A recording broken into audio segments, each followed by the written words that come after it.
This is Winnipeg Sports Talk Daily with Andrew Hustler Paterson and Michael Remis.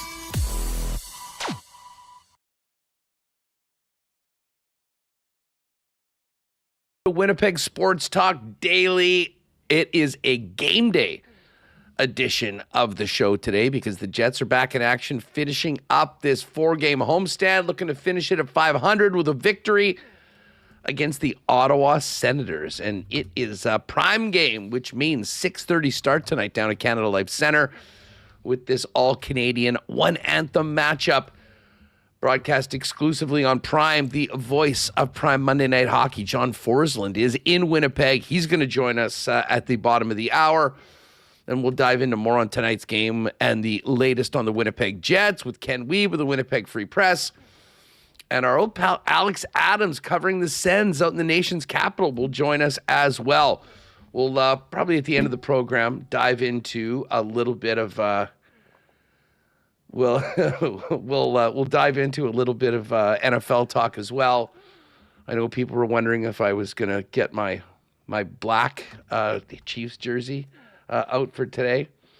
No, that is not the case. But I am pouring one out for my guy Pat Mahomes, torn ACL yesterday, out for the year as the Chiefs were officially eliminated. So we'll talk about the teams that are not eliminated. They're looking good going into the playoffs after a big weekend in the NFL at the end of the program. And, of course, hit the cool bet lines for tonight's action and Monday Night Football between the Steelers hosting the Miami Dolphins. Just before we get into the program and bring Michael Remis in, a huge thanks to the sponsors that make WST happen each and every day. Of course, our friends at CoolBet. Man, I had a lot of people coming up and talking to me about the poker events in the Costa Rica promo at the game on Saturday night. 1 week today, Monday, December 22nd, is our next WST tournament and your next chance to qualify for the final on Monday, January 12th. You can also mark down the last chance qualifier Wednesday, January 7th.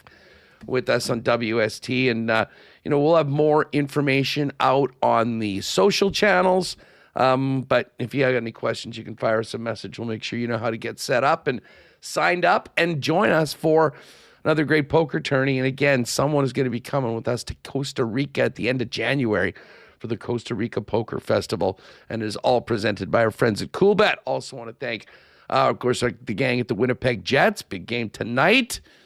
Big January coming up. Lots of great promos and whatnot for tickets as we get into the Christmas season, which is fully upon us right now.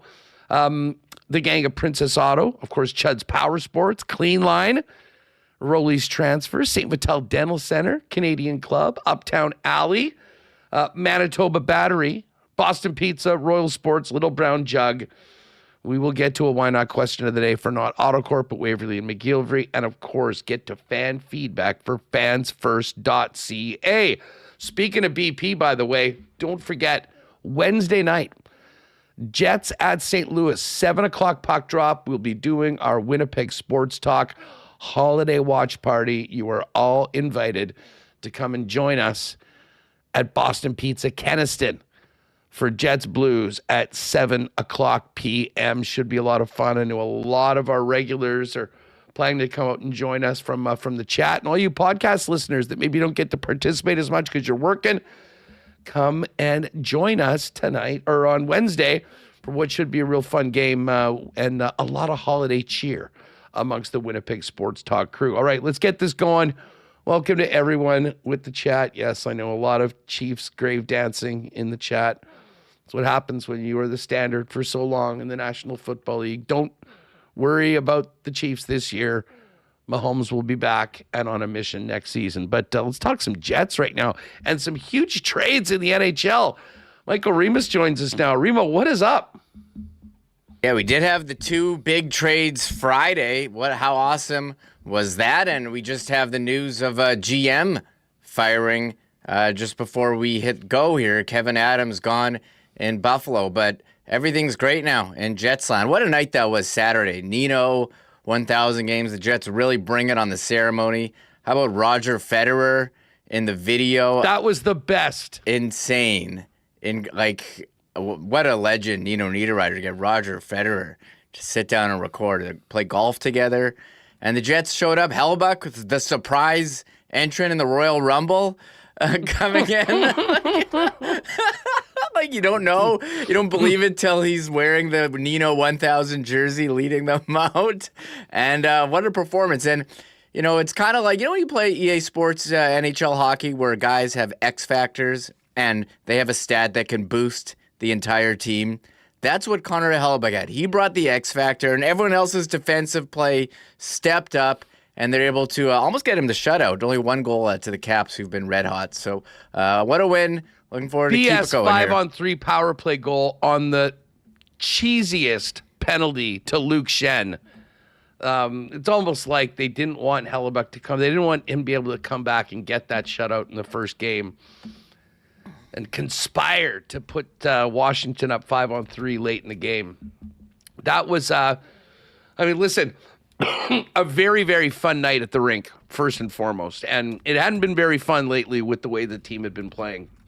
But Remis, from the drop of the puck and the buzz around the rink when Hellebuyck went into the net, it was very, very clear that this guy was back, was doing everything he could to help the team get out of what they're dealing with. And, man, he was solid, but the team looked night and day of what they had lately playing in front of 37. Yes, 100% Huss. We saw the performance against Boston on Thursday. I mean, Eric Comrie wasn't his best night, but you look at some of the chances allowed, and you know, you're taking penalties in the offensive zone. Players are getting wide open breakaway looks. Corrali a couple times there, and it wasn't up to the Jets standard that they had set. And Hellebuyck comes back. Nino's celebrating his 1,000th game. You know, you're on this third game of this homestand, so you're, you know, pretty well adjusted to sleeping in your own bed and all that routine. You're not traveling every second night like they were for so long.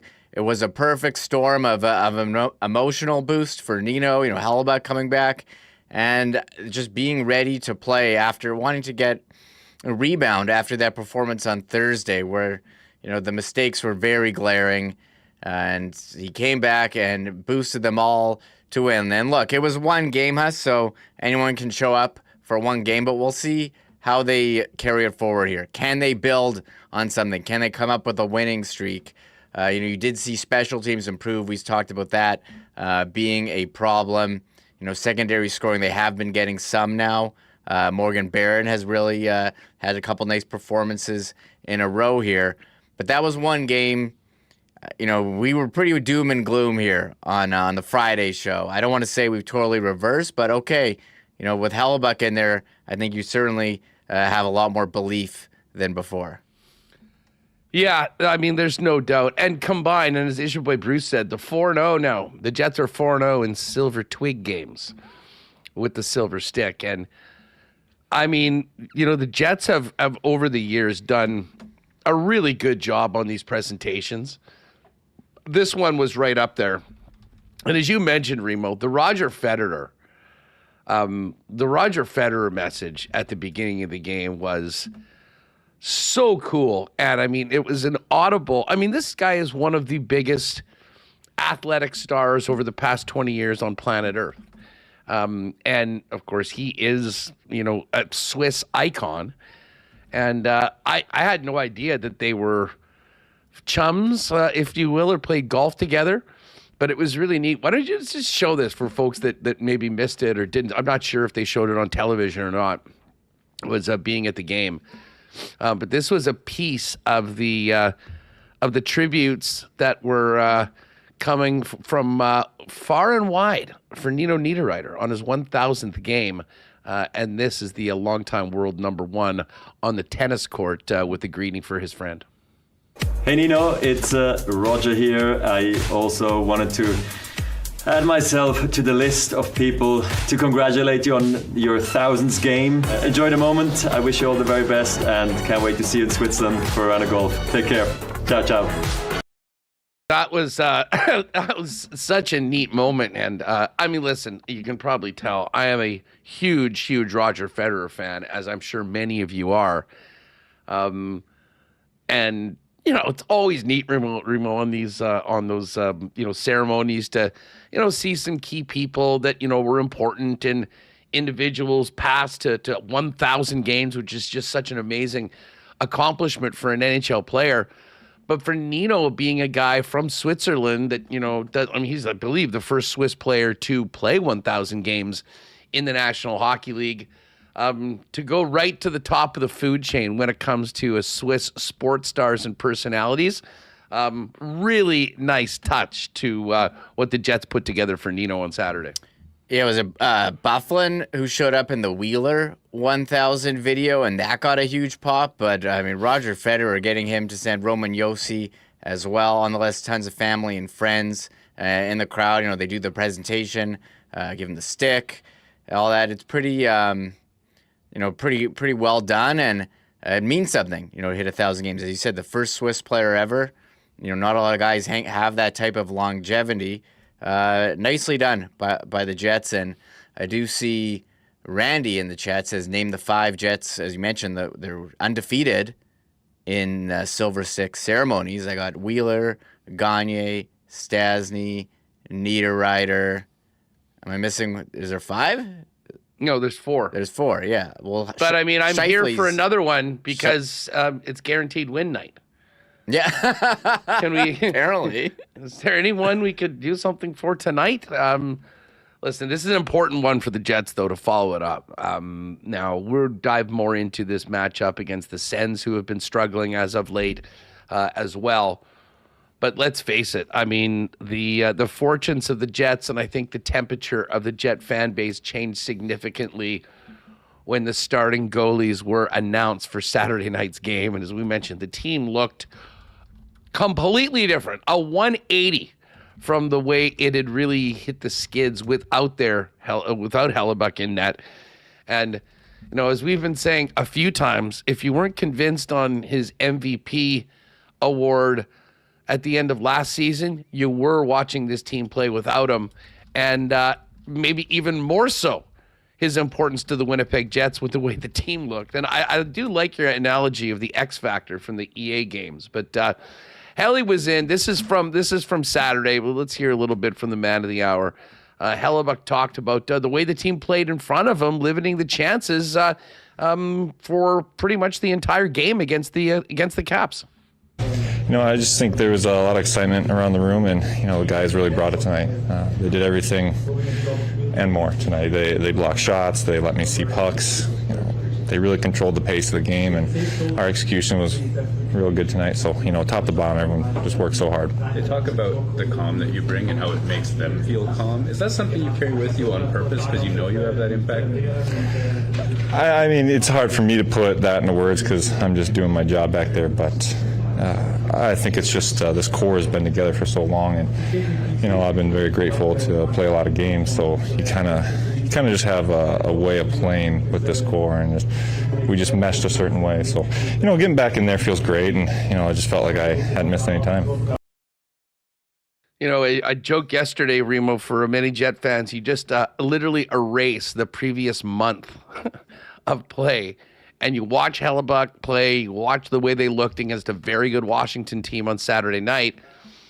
And, you can kind of take yourself back to, the early point in the season where the team had a great record and was right there in the playoffs. Now, there's a lot of work to be done, to get back to where they are. With that win, they are at NHL 500, which, again, is not the neighborhood that you want to be at this point in the season, for sure.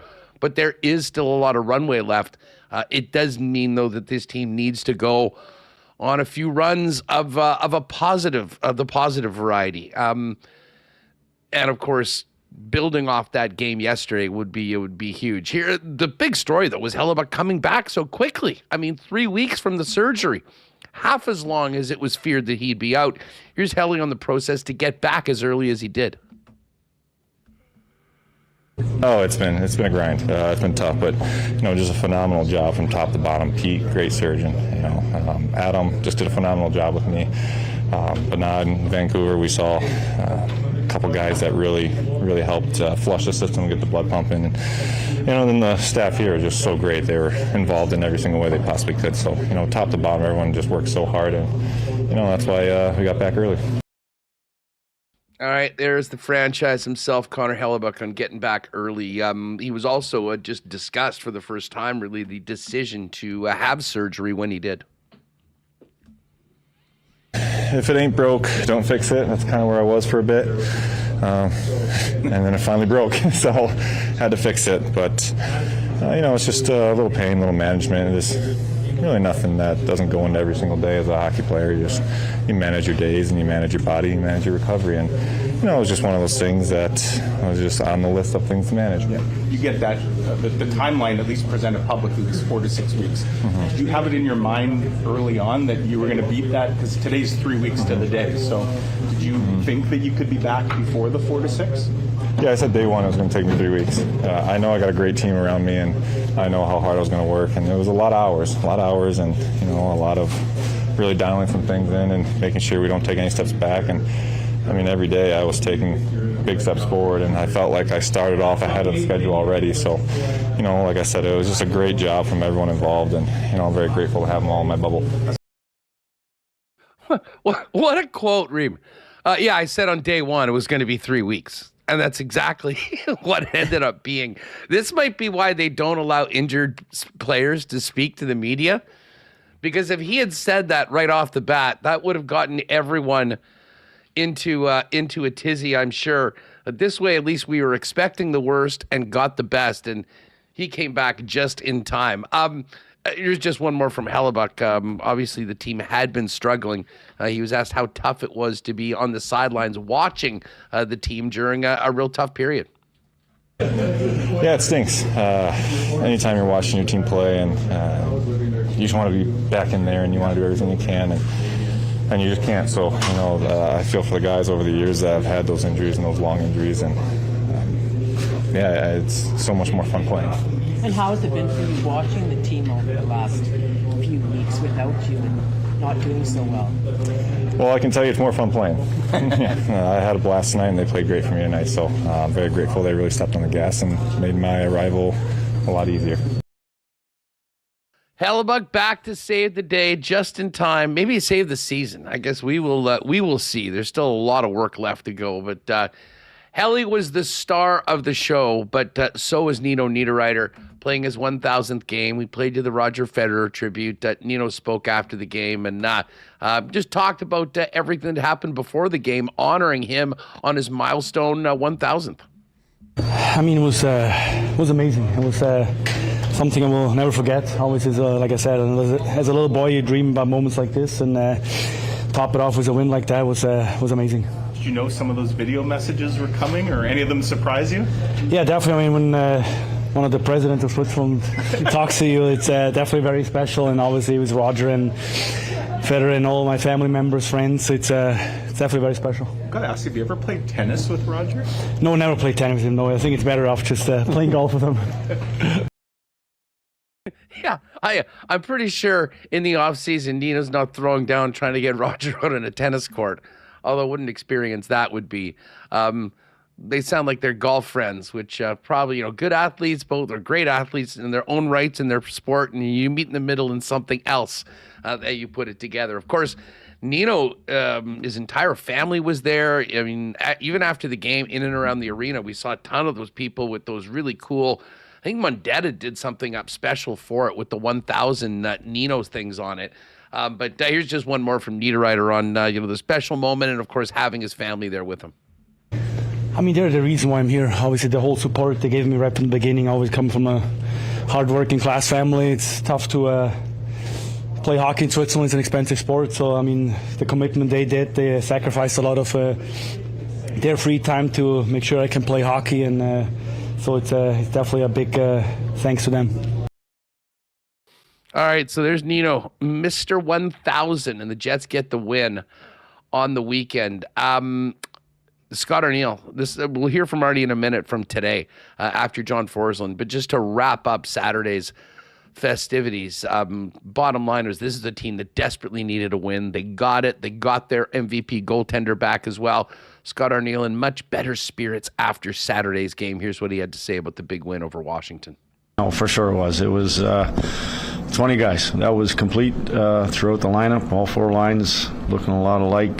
D were real real solid. Obviously Helly was, good when he had to be, and you're right. It was probably our best, our most complete game of the year.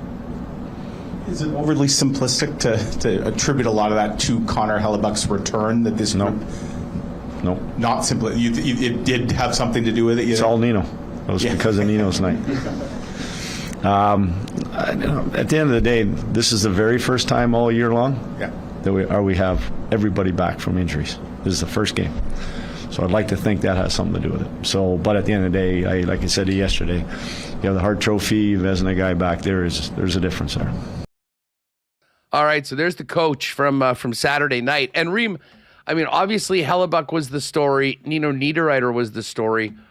But a strong game from Morgan Barron. Really nice goal from him. Alex Iafallo with 1-1. Lowry getting on the scoreboard with a couple of assists.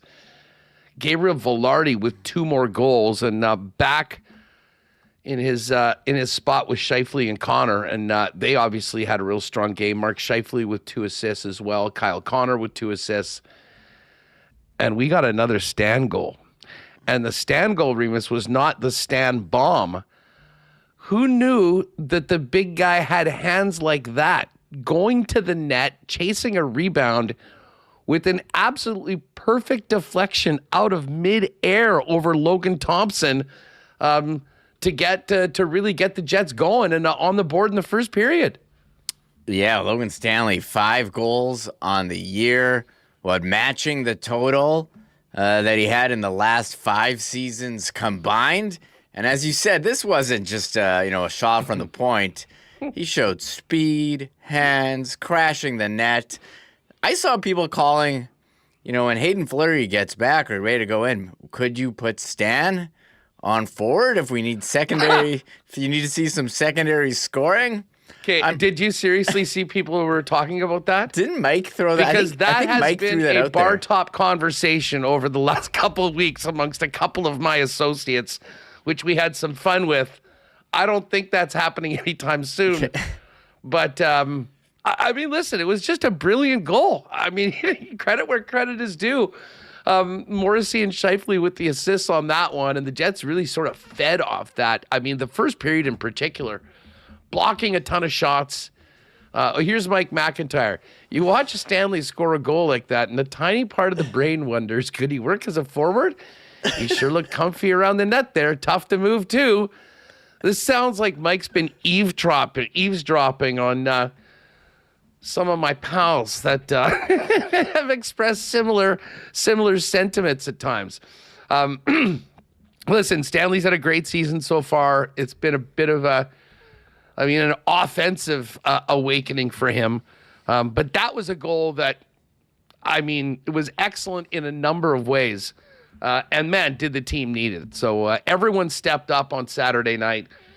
And now we move on to tonight, which is a prime Monday Night Hockey. We're going to have the voice of prime Monday Night Hockey, John Forslund, join us in just a minute. Before we do that, gang, do want to give a shout out to our friends over at Uptown Alley. Of course, the Christmas season is here. Many of you are thinking about getting together with friends and family for outings or little holiday parties.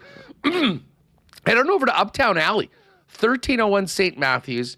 You've got 5-pin bowling, 10-pin bowling, laser tag, an amazing arcade, all the carnival-style games where you can win tickets to redeem for prizes, and incredible food and beverage that will blow you away. Now, gift cards right now for Uptown Alley, a great stocking stuffer. And, of course, they'll be busy throughout the holiday season. Certainly a great spot to go with your gang. They do great corporate and group events, which you can book. Basically pick what you are planning the activities, what you want to eat, any add-ons, and their event staff will take care of everything else. And certainly the best spot in town for birthday parties for kids, teens, and adults. Find out more at uptownalley.ca, 488-0000. And, of course, you can pop by and see him in person at 1301 St. Matthews Avenue. Folks, if you have a move coming up in 2026, our friends at Roldy's Transfer would love to take care of you, as they've been doing for Manitobans for over 60 years as the most trusted name in moving in Manitoba. Pop by their website at rollys.com And you can check out all their great services. But in the top right corner, click on Request an Estimate, put in the promo code WST, and that's good for a special discount on moving services and moving supplies. And then let them know when and where you're moving and what needs to be moved. And the friendly staff at Rollies will turn it around with a great code and get you locked in for that white glove treatment and service that they've been famous for now into their 7th decade. For all your moving needs, make it Rollies Transfer, your number one spot for moving and the most trusted name in moving in Manitoba. Find out more, request an estimate today over at rollies.com. And listen, just before we bring in John Forslund, got to give a big shout out to our pal Dr. Terry and the great people at St. Vital Dental Center for all your dental needs. St. Vital Dental Center has been serving generations of Manitobans. Now they've got a beautiful new facility at 167 St. Anne's with state-of-the-art equipment and convenient free parking right behind the building. And the gang at St. Vital Dental Center handles clients from 6 months to 99 plus with a full array of dental services, from things like cleanings and checkups to dental surgeries like dental implants. They've got it all for you, for the entire family. If you're looking for a new spot for your dental work, or it's been a minute since you've seen the dentist, holler at our pal Dr. Terry. You can make an appointment online at stvitaldental.ca and make sure to tell them that the boys at Winnipeg Sports Talk sent you. All right, let's get ready for this one tonight. We got the all-Canadian matchup. One anthem tonight, gang. 6:30 start, a little earlier than normal. It is the Jets and the Ottawa Senators, and the play-by-play analyst for prime Monday Night Hockey, the one and only John Forslund, joins us now. John, welcome back to Winnipeg. How are you? No, it's great to be here, and I got here safe and sound. So I just got here 15 minutes ago, so that's good. Well, we appreciate you jumping on today. Now, did you do the Buffalo-Seattle game last night? I did. It was a 5 p.m. Local time Pacific, and took a flight at 12:18 Pacific time AM to Chicago, and Chicago into Winnipeg. Yeah. That is a grind, my friend. I mean, what you do for the hockey fans for Monday nights on Prime. I hope so. I hope it's for the fans. It's a little bit for me too, which I appreciate. But it's, this package has been wonderful. I hope the fans enjoy it. I hope you enjoy it. I hope that we're doing the game right. I hope that we're building trust with the Canadian fans, coming in as a streamer. It was brand new last year, a lot of apprehension. I think that's natural when there's something different. But I think the resources that they've supported this package with are phenomenal. I'm talking about our cameras and our replay room and the way we deliver the game. I'm very proud of it after all these years to be part of something like this. You know what? I have to tell you, I mean, as someone that watches hundreds of games every year, I've been really impressed with the Prime broadcast for a number of levels. I mean, great to have people like Andy Petrillo and, of course, our guy Adnan Verk involved. I mean, the way you guys, everyone comes to the city and sets it up. And obviously, elite play-by-play and commentary. But also I found the sound of the Amazon games, the Prime games, is on another level from pretty much any of the broadcasts. I mean, it really does come through the commitment that Prime has to try and take these broadcasts up a level. Well, you have to feel like you're in the building, right? Because like we've always said about hockey, when you're in the rink, you really appreciate the game. It's nice to watch it on television. That's how we have to consume most of it, or listen on radio. But when you're in the building, you can feel it. And I wish I was smart enough to tell you how they do it. I know it's a different mix. It's a different surround sound type thing, the way they capture the ice effects, the crowd noise without bearing us. I think it's pretty cool because I watch it back and I can hear that, and I can hear the other games. And it's nothing to do, really. It's just the equipment that they use. Sometimes the crowd is suppressed and you can't get a feeling. Now, hopefully tonight, every time I come here over the years, this is a very vibrant venue. This is a great place for the sport. The fans are into it. And I think tonight will be no different. Well, it's your timing was great. I mean, if you'd been here last Monday, or really over the course of the last month. Yeah, I know. Things hadn't been going as well for the Winnipeg Jets, but the MVP showed up just in time on Saturday night for a big, big win over the Washington Capitals. And, this matchup tonight is from two teams that I'd imagine will be playing with a pretty significant level of urgency and desperation. The Jets know exactly where they are and hopefully can build off that win on Saturday. And then you got an Ottawa Senators team that, strangely enough, has gone the wrong direction since their captain Brady Tkachuk returned. Yeah, and they can't get an even strength goal. They just live off their power play. We had the Jets a couple of weeks ago in Buffalo, and that was a low moment. Yes, it was. To say the least. When you bring Hellebuyck back, I think it's pretty obvious, right? We know what he is and what he brings, but I think most importantly, I think the players relax a little bit. They don't relax their game, but their mind is at ease knowing that 37's back there and he's going to save the bacon like he always does if he has to. It just settles their game down. Now, can they gain traction? That's the trick, because we're going to start tonight talking about a common thread between the two teams. It's absolutely go time. You have these games right before the holidays. You can't coast in anymore.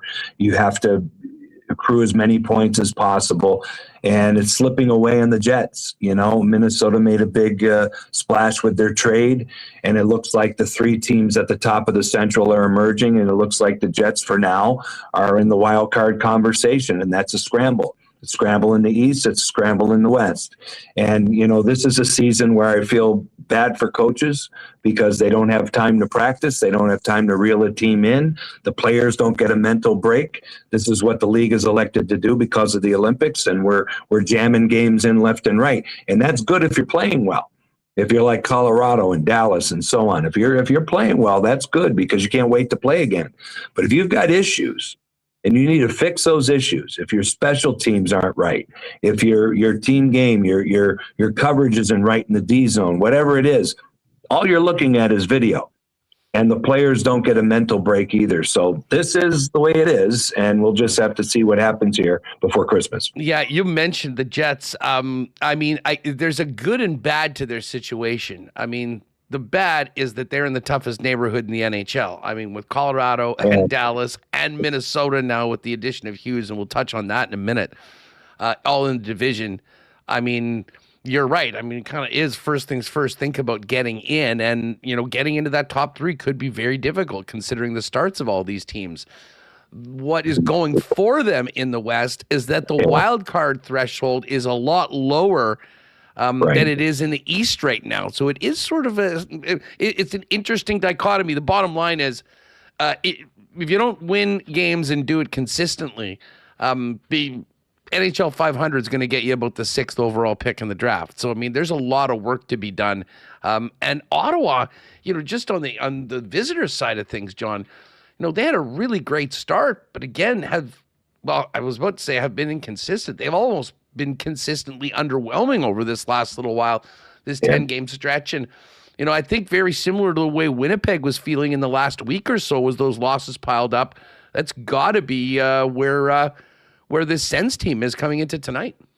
Well, let's address it from the most basic philosophy in hockey, and most basic position, which is goaltending, right?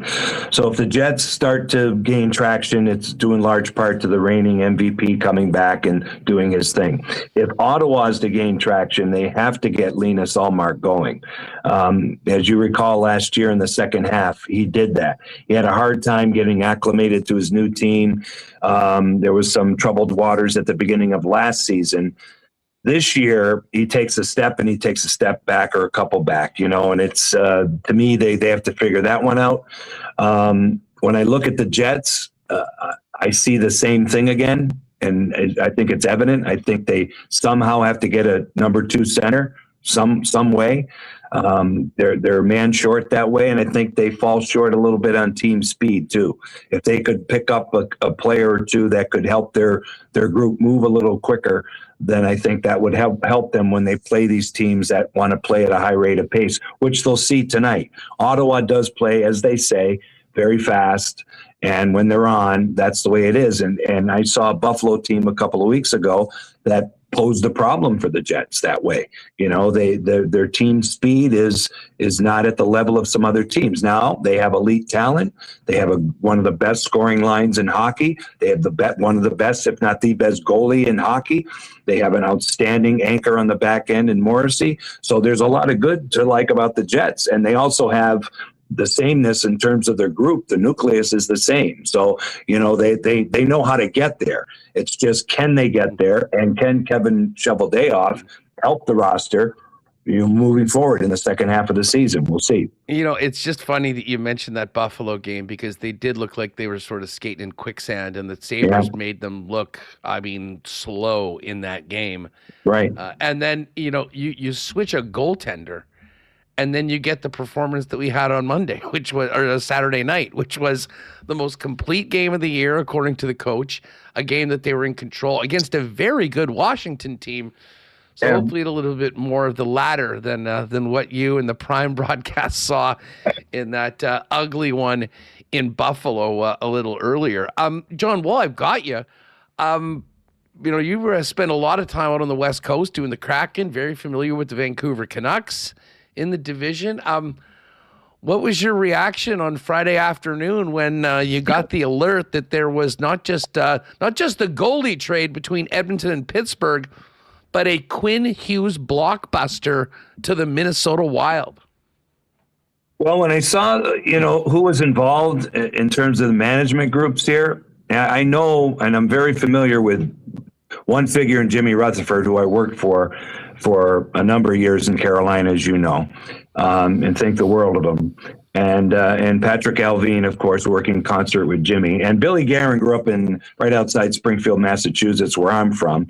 I knew his family. Billy's younger than I am, but, I know where he comes from, and I know that he's brash, and I know he's not afraid to take a step. He's not afraid of criticism. And both parties had to be able to do this.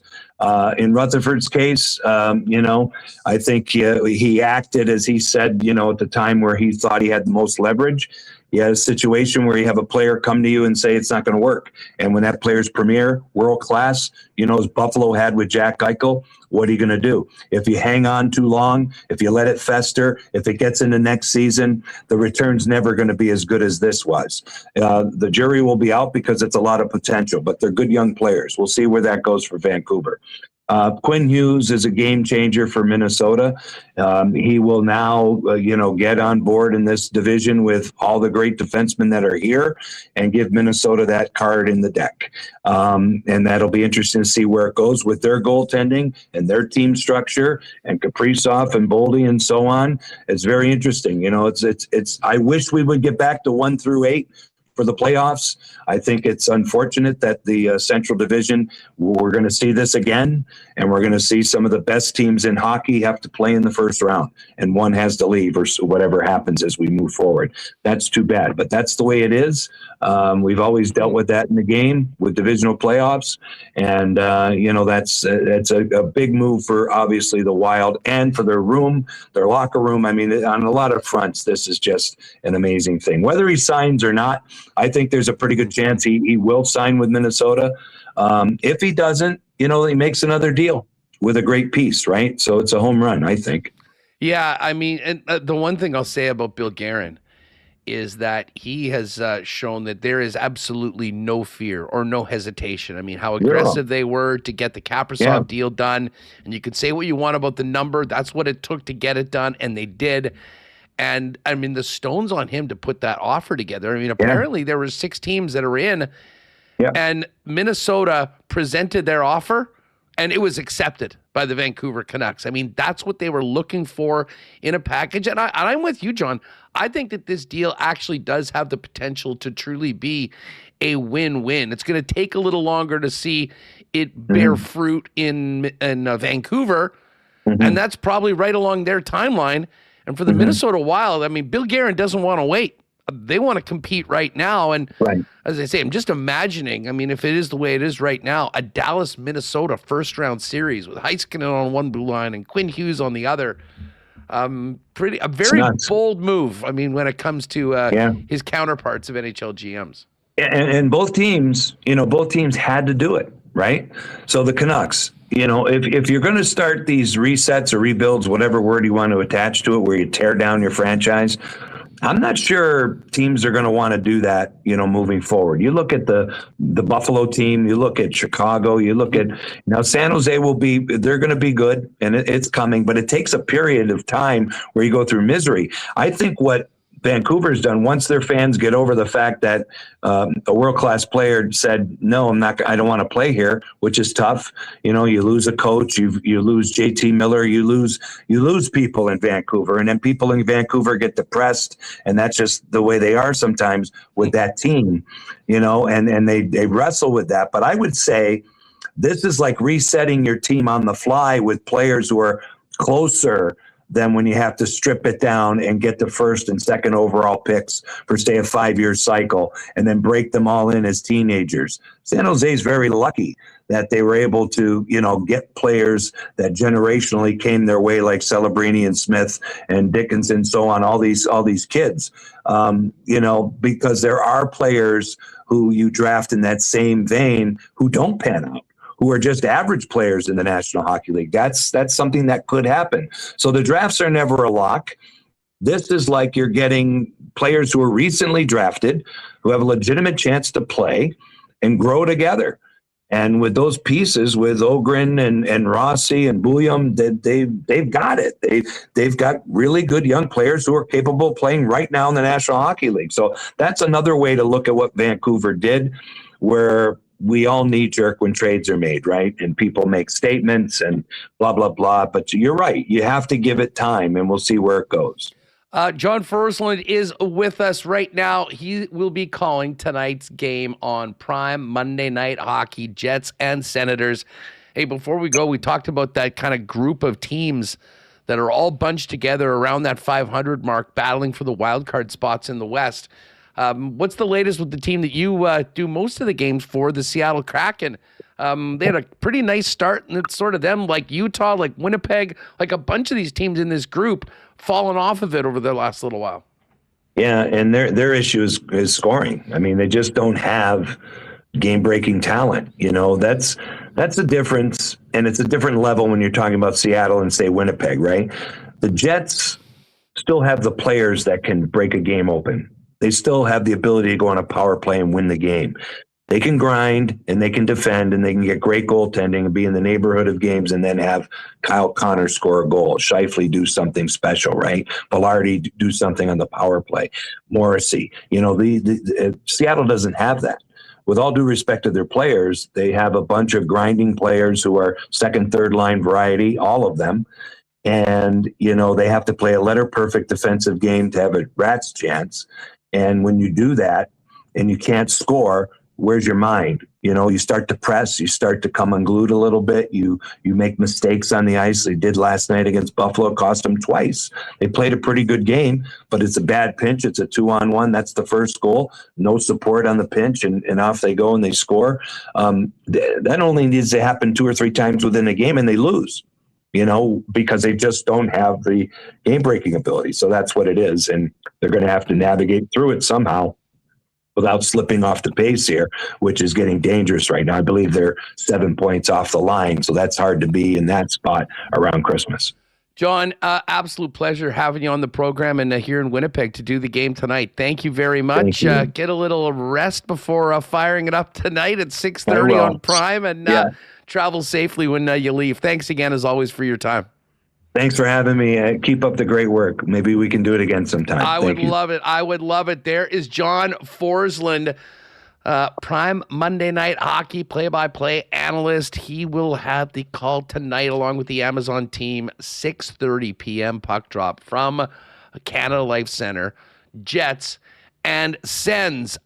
Let's get to a little bit of Coach Arneal. Wiebe will join us in about 5-10 minutes or so.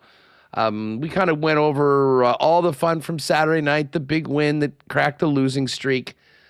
Now it's time to move forward. And, of course, the talk today was how this team can build on a very, very important win Saturday night. The coach spoke this morning after an early morning skate. Here's Scott Arneal on the state of the Jets after getting Connor Hellebuyck back, and a win that, according to him, was the best performance of the year. I wouldn't get just caught up in the Washington game. I said after the Dallas game was one of our better games as well. We just didn't win it. There's a lot of good things we did against Boston, and we were at a sort of a fragile stage where we made mistakes and they went in the net, and those were differences in the game. The other night against Wash we didn't make any of those mistakes, and we obviously scored goals to go along with it. But I thought that our game has gotten better in the last 3 or 4. From the one game against Buffalo was good. The Edmonton game was obviously a game in itself. But I thought there's been 4 really good games of the last 5, and that's part of what we needed to do. And we put it all together against Washington. That they certainly did. Now.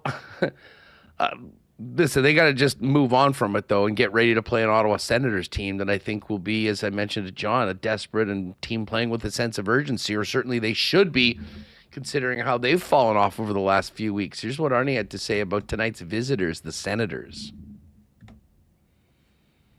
Yeah, their staff has done a really good job. They're one of the top teams analytically, defensively, which maybe you haven't said too much. I don't mean to be disrespectful, but in the last few years, but they're doing a really good job. I got to watch them live in Montreal last week.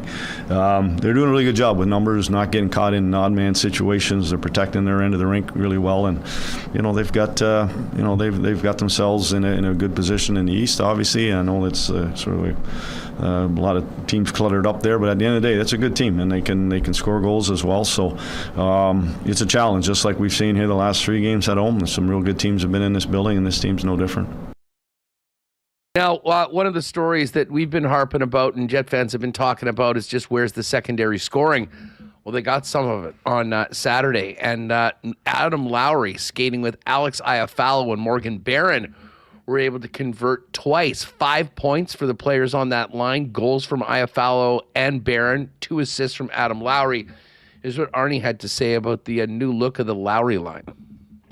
Well, they're big body guys. That I mentioned about them going against Wilson and Protas the other night. A couple of big bodies as well. And, I think that finally kind of got him in a shutdown role. I think that, Adam, he thrives on that and knows what his assignment is and who he's going up against all night. So we'll look to do that again tonight. But at the end of the day, they're really good. They know what they need to do in our end of the rink. And then pretty simple. They're not looking to make, tic-tac-toe plays, although they did on their one goal, but it's more about getting pucks in and being heavy and getting it back and using their forecheck and getting to the net. You see a lot of tip screens, rebound goals of those guys, so some nice chemistry building with them, and I'd like to see that continue to roll.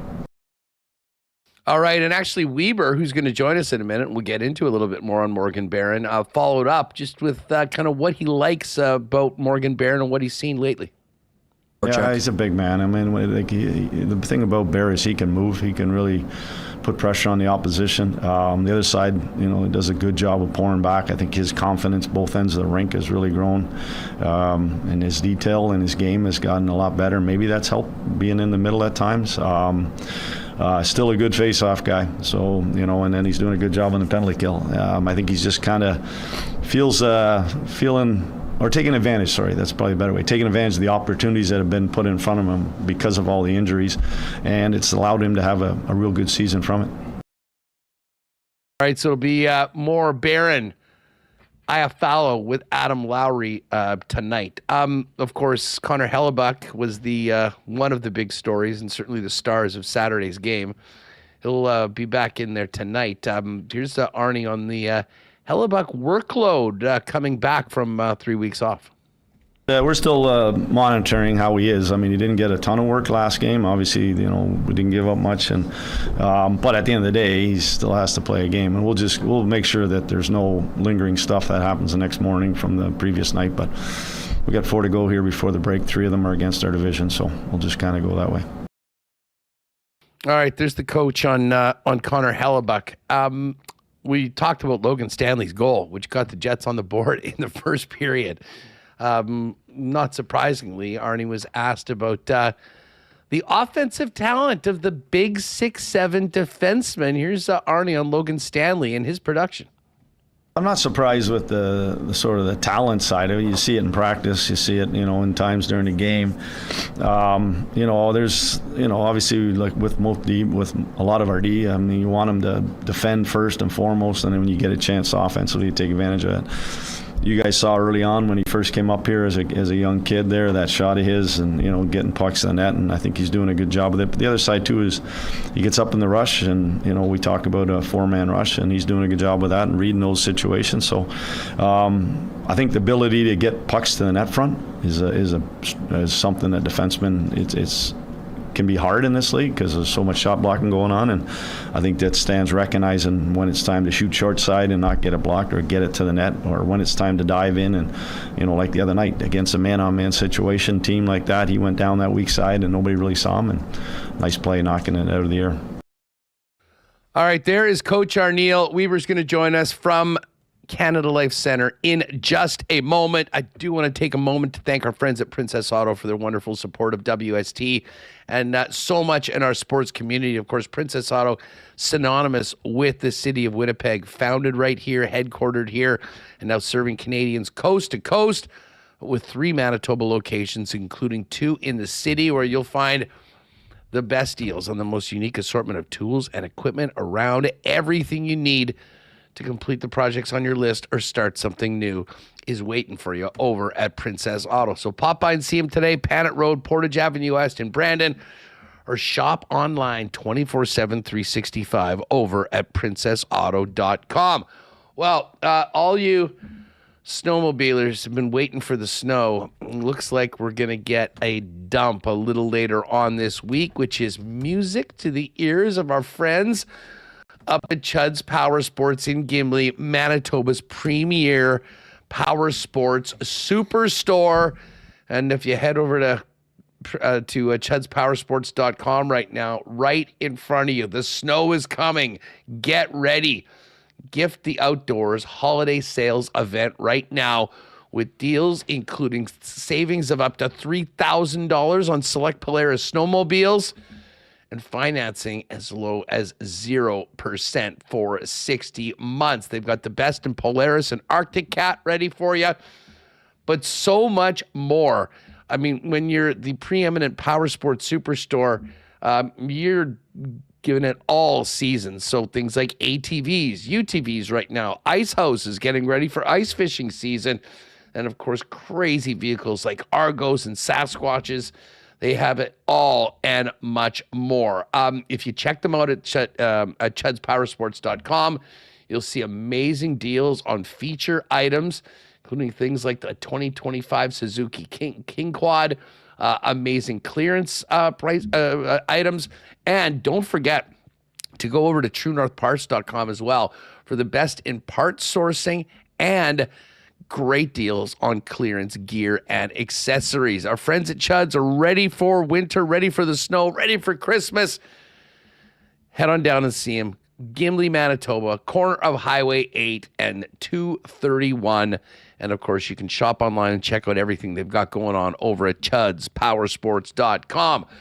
Donnie and the gang at Manitoba Battery are ready for the holidays and ready for winter. Are you? Like they always say, you need to beat winter before winter beats you.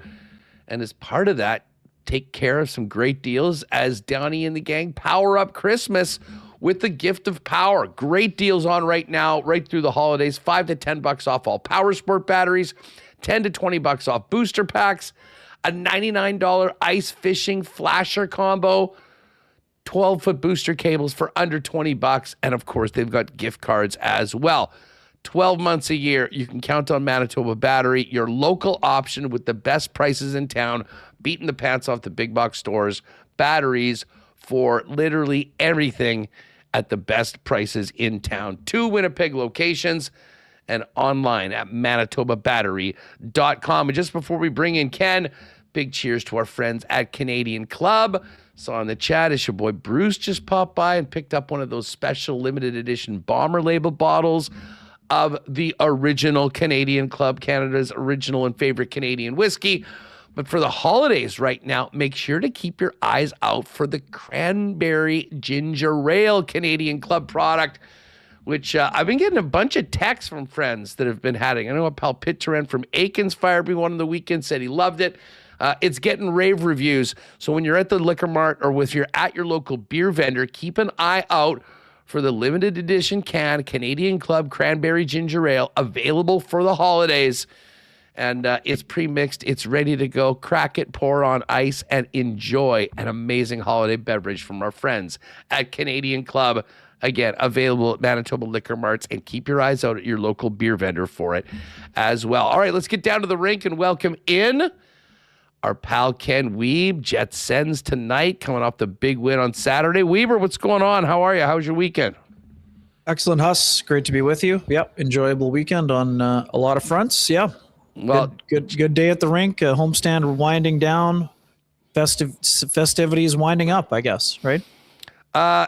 Who was that guy who was playing in net on Saturday? Was that Connor Hellebuyck? It's a bird. It's a plane. It's Superman. It's the Caped Crusader. It is the Bionic Man. It is the MVP of the league, 3-time Vezina Trophy winner, the source of stability. Whatever terms you want to be coining, I would say most of them would be accurate currently. So, devil's advocate would say if the Jets had played that sound defensively when Eric Comrie was in net, we wouldn't have been having the discussions about goaltending that we did. But that's, you can't change the past. So I'm guessing the Jets are thrilled that they played their best game of the year and that it happened to coincide with a 1,000 game celebration and the return of Connor Hellebuyck. I think they'll definitely take it. But, now we talked about this last week, Huss. Are you able to bottle this up and turn it into a bit of never mind a streak? Can you do it twice in a row? I mean, I would say that on this homestand, the Jets have shown some signs of turning the game into what they want it to look like with some regularity. But yeah, they got 4 stiff tests before the break, and let's see how they handle these tests. And building off that win will be key. And I know Arnie sort of spoke to that, but he also, and I can't remember whether it was you or someone else that asked him, it was the performance of the team related to the return of Hellebuyck? And the question wasn't even out of the reporter's mouth, and the answer was yes from the head coach. And I mean, listen, pretty clear that this guy has a massive effect on games when he's in. But Ken, it was stunning to see just how different the Winnipeg Jets looked on Saturday night compared to Thursday against the Boston Bruins once they got their MVP back. Well, Huston, and that's my point. I mean, if you give up, Scott had it as 5 scoring chances. 3 of them were high danger, according to Natural Stat Trick at the 5-on-5 game. 3 shots on net. One of them was a flip wrister from the blue line from Jacob Chychrun, and the other was a change-up knuckler one-timer from Ovechkin. They gave up 1 5-on-5 shot. I mean, I'm here to tell you that no matter who's in net, you're handling those minutes fairly easily. But again, you also can't, you can't underestimate the significance, because you could see it in the building when Connor Hellebuyck, when the camera pans to the Jets doing their high fives on the way out of the tunnel, it's Hellebuyck. So, and that when the Jets, Hellebuyck leads them on the ice. Again, I'm not saying they look different for the warm-up, Huss, because that would be patently absurd. But they looked different as soon as the puck was dropped for the game. So, yeah, I mean, we talked about this a lot. I mean, asking Eric Comrie to play 12 of 13, this is a guy who works incredibly hard. He was as ready as he could be. But when you've never played more than 20 games in an NHL season, and now you're asked to play 12 in a 2-month span, essentially, or a 3-week span, to be precise, Huss, you're asking a lot. So, I mean, you and I have talked about this a lot. We've talked about it on our show. The thing with Connor Hellebuyck is that he makes the extraordinary look easy. So when that's your baseline, then you're wondering why pucks aren't automatically stopped every time that the shot is taken from a dangerous area. But the thing that we can't really get a real grip on, Huss, is why it's taking this long for the Jets to play that game. That template game from Saturday, why has it only been here 2 or 3 times out of 31? Now, that's the issue Scott Arneal is working with. And Huss, quite frankly, that's the issue the players are working with. I mean, you saw Gabe Velarde's answer. to my question the other day about trying to bottle it. He's like, I don't have an answer for you. If I did, we'd be doing it. So, yeah, I mean, you can't overstate the importance of having Hellebuyck back. You miss him. I mean, you miss an MVP player, whether you're playing sound defensively or not, but there's they have the equivalent of Superman. I mean, there's only one number one goalie in the league, and people can say whatever they want about the playoff history and everything else, but in the regular season, there hasn't been a goalie that's been better than Hellebuyck. So of course you're going to feel better when you go onto the ice. Maybe it allows you to play a little bit more freely, whether again, this is more subconscious than conscious. Us. I don't think the Jets went out there and thought, oh man, Comrie's playing, we don't have a chance. I know they don't feel that way because we know how they feel about their backup goalie, but you can't deny the fact that they played differently either. So it wasn't by design, but if that's the level of play they're going to get now with Hellebuyck back, and maybe they play that way when Comrie is in the pipes going forward, when it's now more sporadically than every other game or every game for a long stretch.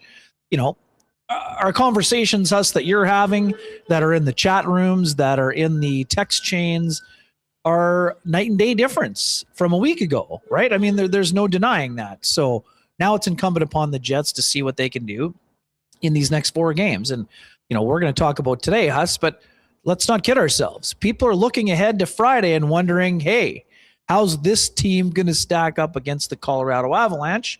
Because right now they're the gold standard that the Jets were to other teams last year. Yeah, that game, it's funny. And listen, let's talk about this. We were kind of talking last week about when's Hellebuyck going to be back, and obviously came earlier than anyone could have imagined with the game on Saturday night. Now that he's back, played on Saturday, got this game tonight against Ottawa, divisional game against St. Louis on Wednesday.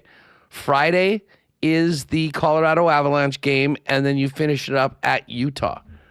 Does Helly run the table here, having been off for 3 weeks? Or do they potentially go to Comrie earlier? Or if Comrie's going to get one, do you play Comrie in the game against the Avalanche and make sure you're giving yourself the best chance for the 3 of the 4 games, which I think we'd all agree are probably more quote unquote winnable? Yeah, Huss, I mean, I understand the mentality that you're using there, and there's a lot of logic established and attached to it, but when you're in the National Hockey League and you have designs on winning the Stanley Cup, I don't think that you can use that rationale for your first meeting of the year against Colorado. You're not. And again, I'm not saying that Scott Arneal or any of the players would be conceding defeat by throwing the backup in against Colorado. But if you're actually trying to see and establish what your standard is and getting to your standard, I would think you're going to run Hellebuyck in that game, Huss. Now, it's all going to be dependent on how Connor Hellebuyck is feeling. He obviously looked like he was feeling great after Saturday. His workload was very light, relatively speaking. So he comes into today. How's he going to feel tomorrow? How's he going to feel after a plane ride? First plane ride after the surgery. So we're going to see. I mean, I don't have a great answer for you. I would guess it's more likely that Comrie would play against Utah than against Colorado is my personal view, Huss. But again, a lot of it will be dependent on how Connor Hellebuyck's body is feeling. But I just don't think that, no matter how great that Colorado is playing, I don't see the Jets using the mentality that, we have no chance in that game, so let's just play our backup. And again, I know you're not saying it to that degree. Yeah, Huss, for sure. But, I mean, the other thing is, if you run Hellebuyck, again, first of all, I'm not ruling him out for all of them, but I do think that Comrie will get one more start before Christmas break. And if I had to guess, or I'm trying to give an educated guess, I would guess it's more likely to be Utah than Colorado. But again, it's also possible that, we've been talking about this a lot all year, Huss. It's either going to be a 3 or 4 game. Like it's either a 3-4 to 1 kind of, that's what they had accounted for going into the year, I think. But now that the starts are 15 all, it'll be interesting to see how, if they stick to that original plan, I guess is my long-winded way of saying. Arthur's Urbe mode under Paul Maurice. Well, I don't think it's that critical or that, that lopsided. But again, like, let's not kid ourselves. The guy that got back in 3 weeks instead of 4, who is a workhorse and loves to play, as long as there's no physical impediments, he's going to want to be out there. That's not for 82. And Connor even joked about that with Mike McIntyre when he asked him about it on Saturday.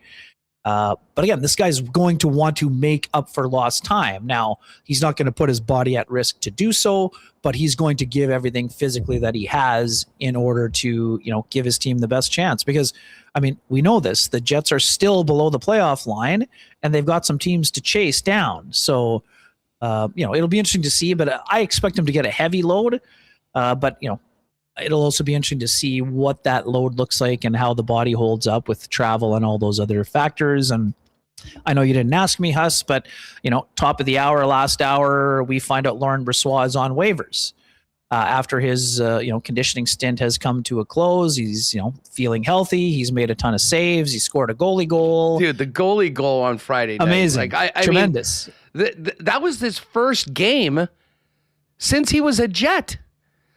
Like, he's just disappeared.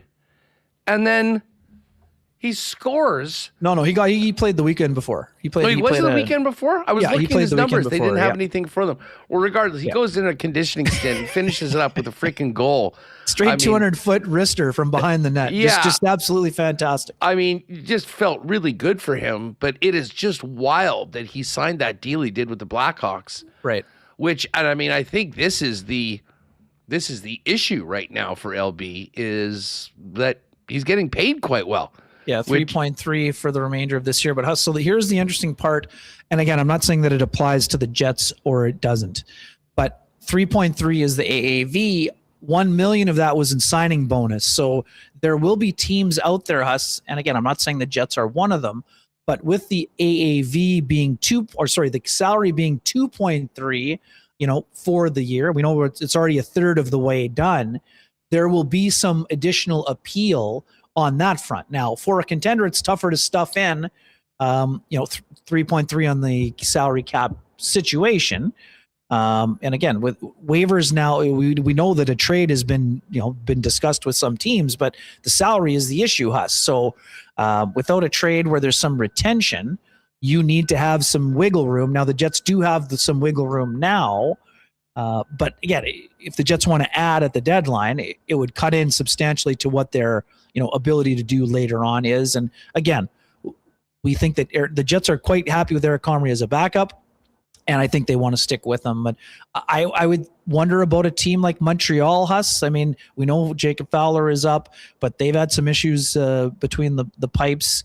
So again, maybe a team like that, but otherwise, like for a contender, it's going to be hard to fit that salary under by just a simple waiver claim. But there's no doubt that if healthy, Laurent Brossoit can help a team, whether you're a team that's trying to get better or if you're a flat out Stanley Cup contender. Now, how can you maneuver and massage the cap the way that the Oilers did in their deal? Well, listen, that, and again, we'll get into the trades. I'm interested in your thoughts on both of those. Big brass ones. But yeah, listen, so LB plays 3 games, 3.39 ERA or goals against average ERA, 2-1, 900 save percentage. And again, those are his first games of professional hockey since he was a Winnipeg Jet. Yep. I have a hard time imagining a team would have to be really in a situation to go and jump on LB, just that, the body of work isn't there over the course of the last 2 years, and you're wondering where he's at. And I guess he probably plays some more in Rockford for a while until there might be something. I'm not expecting him to get picked up off waivers this week now that he's on it right now. And I guess that'll be a piece for Chicago to, potentially move closer to the deadline to a team that maybe can afford it a little bit more later on in the season if they think they do need kind of a third goalie to be in there depending on their injury situation. Yeah, and just quickly to wrap up, LB Huss. The one thing is, yes, you're right. The games played is down, but you have some recent history here. I know different injuries and everything else, but this is a guy who knows what it takes to come back from injury. The last time he came back from a serious injury with the hips, look what he did for Vegas, right? He came up and I think he won 6 of their playoff games that year out of the 16. So I think there's teams that would be looking at him as a stabilizer or someone that could be a really good number 2. Now, like I said, they have to be able to fit that number in under the cap. So now some teams have that luxury and some don't. And honestly, Huss, I would have thought that Edmonton might have been one of the teams, but I think Edmonton is one of those teams that has been leery of a goalie with injury history, dating back to John Gibson with the thoughts about maybe him going to Edmonton. So again, I'm not 100% sure. I'm a little bit more bullish on him being snapped up on waivers than you are, but again, it's probably more likely that he gets traded rather than claimed off waivers. And people say, well, that doesn't make sense. Well, it makes sense because you have the ability to stash him in the minors if you trade for him because he's already cleared. So that'll be an interesting kind of wrinkle to watch over the next either days or weeks, or depending on how things shake out. Yeah, well, he just hit the wire today, so tomorrow, presumably around this time, we'll find out whether there was a claim at all, and then pay attention. But it was just great. I mean, listen, the goalie goal was unreal. Great to see him back. And there's a lot of fans of LB, and had he been healthy throughout this entire year, I mean, maybe he would have been an option earlier for the Winnipeg Jets. The good thing for the Jets is they're not worrying about that as much right now because Connor Hellebuyck is back and will be going tonight. Well, listen, while we're talking goalies and deals, first off, let's go back to earlier on Friday where we thought that was the one big deal. Obviously, that wasn't the case by the time we got to the supper hour. But what do you think of the work that Stan Bowman did to hopefully, from an Oiler perspective, improve their goaltending situation in a really tough spot, and the price that was paid to do this Skinner for Jerry swap? Yeah, it's interesting, Huss. I mean, on a number of fronts now, we know that Stuart Skinner's issues are, well documented, but the flip side of that coin is that there's only one goalie that's outplayed Jake Ottinger in each of the last 2 Western Conference final, and his name is also Stuart Skinner.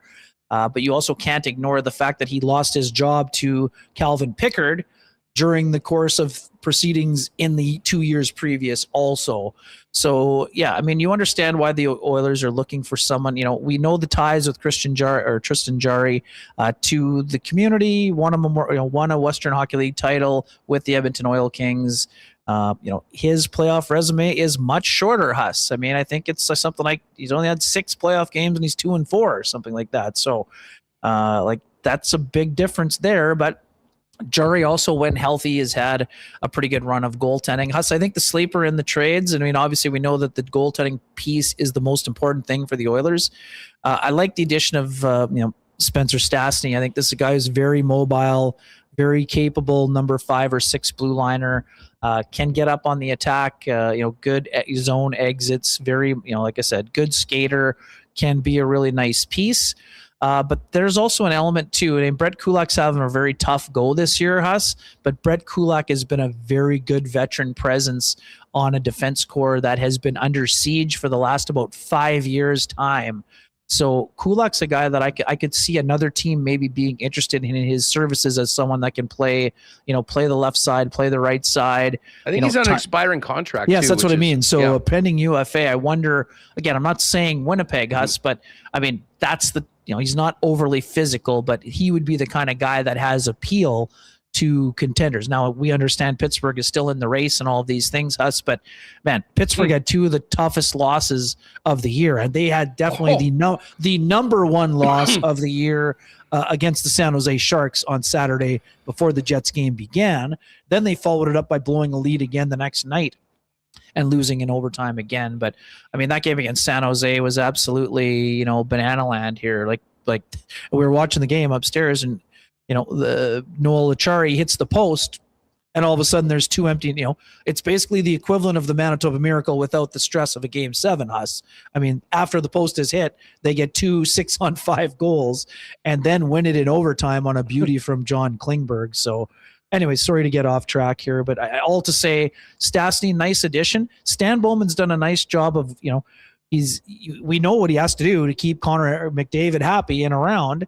They've made their team younger and sort of got more team control on a bunch of these players that they've gotten in these trades. Now, big ticket item with Jarry, it's got to work out for them, or else they're right back to the Jack Campbell times where you're paying a guy a bunch of money and you're not sure if he can handle the job. But it'll be interesting to see for sure. And yeah, I mean, that was the appetizer to the full meal deal that came at about 7 o'clock, 7:15 on Friday night. Oh man. And by the way, just a very weird thing. We were just talking about LB and then Tristan Jarry.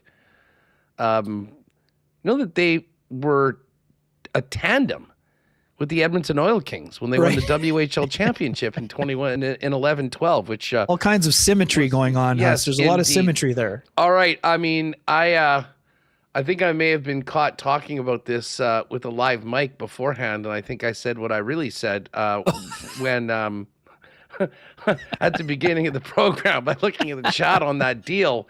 What was your reaction when you looked at your phone and got an alert that Quinn Hughes was a member of the Minnesota Wild in the package that Bill Guerin offered up to the Canucks, which was accepted? Yeah, Huss, I was out to dinner with Sammy Cosentino and Harn Ryan Singh, and Stace was with us. And it wasn't my alert; it was Harn Ryan's alert. He's like, "Whoa, Quinn's going to Minnesota." We're like, "Whoa, okay." the table conversation at dinner certainly took a sharp turn to the right, Huss. Yeah, exactly. That would be the Ken Wiebe, Kent Hughes meme there. The firing, the quick firing. I believe that would be. Yeah, that would. Sorry, it was Jeff Gordon's firing. There was a bit of a head snap there for sure. Listen to the way Quinn Hughes talked about it. I mean, he used the Pedro. There's going to be a T-shirt made the next time we're in Minnesota, Huss. It's going to have Pedro Serrano on it from Major League, with Quinny dropping the sacking up to make the deal, or a big brass one's bill. The T-shirt sales, whatever they decide to go with on the bumper sticker T-shirt, is going to be very apropos. And I mean, you just heard Quinn talk about it yesterday, Huss. I mean, for all the people saying it's a foregone conclusion that he's going to end up with the New Jersey Devils with his brothers, I certainly heard a guy that, when you've just been traded to a place where they're paying somebody, their superstar, $17 million next year, if you're Quinn Hughes, you're thinking, Craig Leopold's not scared to pay the number. Bill Guerin's not afraid to hand out the number. So, again, some Central Division fans and fans of the Winnipeg Jets may hope that he's gone as quickly as he has arrived. I'm here to say that I won't be surprised if Quinn Hughes signs up for, this is the last year you can sign up for 8 years to begin with us. So I won't be surprised if Quinn Hughes signs an 8-year extension when he becomes eligible for one. I believe that's, that'll be July. It'll be July 1st. Yeah, July 1st. So can he not still January 1st? Can he still do? Yeah, I think there's some, that's the part of the CBA that there's a little bit of a window where it is still in play. I think before the season goes in, there's something with the ratification dates and whatever else. I think that's one of the rules. Might be like the first 2 weeks of July or something like that. I believe there's some window like that it's available, but then it's that door is slammed shut. But regardless, I just think that it's going to be a very good fit. And again, for Vancouver, I get it. I thought the package they got was really impressive. It's it's more than adequate, I would say, Huss. I mean, you're never going to win that trade if you're Jim Rutherford or Patrick Alvin, but you're getting the equivalent of 4 first-round picks. You get the pick itself. Olgren is a third or fourth liner, depending on what you want to call him, and where your team is at. Marco Rossi is an established 20-goal guy that can be a number 2. You can argue that maybe it's a number 3 on a championship team, but this is a guy that he's going to a team that doesn't have a number. Oh, I guess they have a number 1 with Paterson when he's going, but he's a steady number 2. And Zeev Buium, hey, he's not Quinn Hughes. No one is. But he's going to give you a lot of the elements that Quinn Hughes gave you at the beginning of his career. Now, Buium has to work on his defensive game. It has been a bit of a challenge for him, and that's one of the reasons why he was on the third pairing in Minnesota. But he's also a first power play guy, which means that you have ample upside. And if you're the Canucks, it's hard to imagine a better defense prospect or regular defenseman that would be involved in a package that they were looking for from other teams. So I agree with you. I mean, it's a steady deal. I mean, that first rounder from Minnesota is going to be 25 to 32, somewhere in there. So it's probably not a game breaker, but it's a guy that can help their team. And they probably did the best that they could based on the packages we've been hearing about. So it just makes it even better. I mean, the Central Division, we've talked about this a ton. I mean, Morrissey, Makar, Heiskanen, Yossi, now Quinn Hughes. I mean, just fantastic stuff to, and again, you can even use Sergachev. I mean, for Utah, and again, Chicago's eventually going to, one of those guys, Lucian or whatever, one of these guys is going to be, eventually getting into that range as well. But it's a pretty fun division to be covering, that's for sure, in terms of the talent level. Yeah, I mean, listen, Bill Guerin, that is just such a ballsy move. I mean, to throw up, and I mean, it speaks to what Vancouver thought of the package, and that they were offered it and they accepted it. Like, yes, we're in here, shake hands. Yeah. Well, and that's Quinn's the beauty of way. it, Huss, right? So because Bill Guerin worked in the Pittsburgh organization, he knows how Jim Rutherford operates.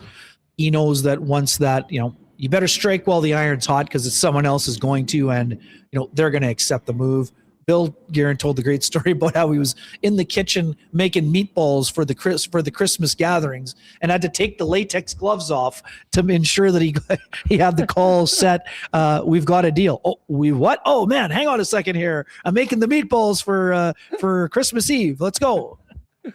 Listen, the Central Division all year long has been reminiscent of last year when the Jets were at the top of the league and you had Dallas and Colorado. When the Jets have gone down, they've got a lot of work to go, but the Minnesota Wild have made huge strides after that tough start and have now added Quinn Hughes. And I don't know if you saw much of the game last night, but this is a player that is a game breaker. I mean, very simply. I mean, many people will say one of the great Canucks of all time, certainly the best defenseman that franchise has ever had. And it's tough to move off, but with where they are at right now, you could look at this, and again, so much of it depends on what they're able to do with their draft picks, where they pick. But as the 32nd team of 32 right now in the standings, if that continues, they're going to have a very, very high pick and another pick from the Minnesota Wild, depending on how they go. And maybe Jim wants to ship over Kiefer Sherwood while he's having the shopping spree. Well, I mean, listen, if someone, I know there was rumor someone was good, they would want a first round pick. I don't think that's going to be available for him, but I mean, I'm pretty sure that if that was on the table, that would be another very quick yes.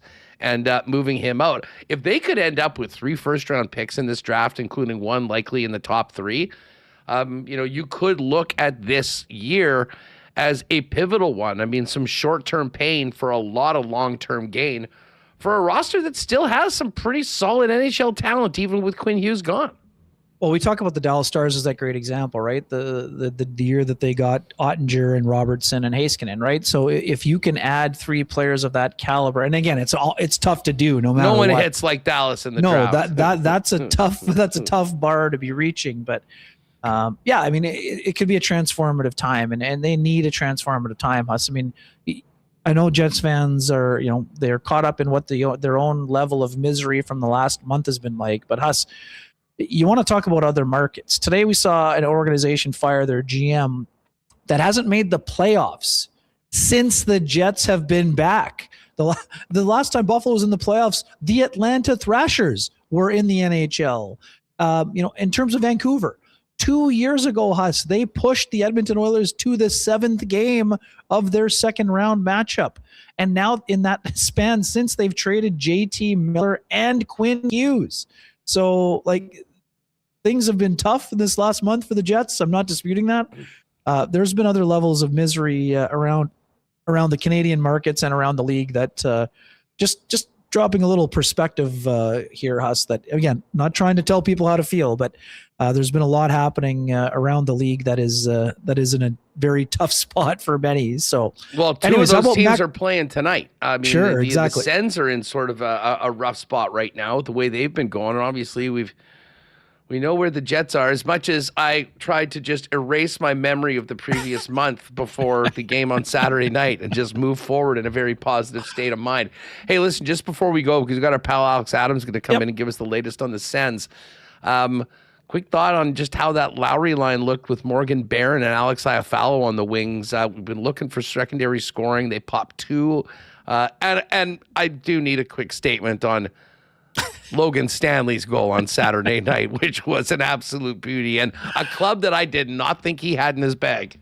Yeah, very interesting, Huss. I'll start with the Lowry line first because, quite frankly, one of the better lines in the game against Boston was the Lowry line that had Cole Koepke on it. 5 shots on Brooks. net, 10 shot attempts, and a couple of hits. So, the fact that Arneal went away from him kind of raised an eyebrow to begin with because of how well they played. But then you see Morgan Barron go in there and you see how effective they were together. It was incredibly impressive how they played. Alex Iafallo hadn't really been on his game when he's been with them previously, but that was one of his better weeks. Top line being reunited. Macarena sales on the online streaming services must be going up, I'm guessing. And lastly, when it comes to Logan Stanley, this will not surprise you.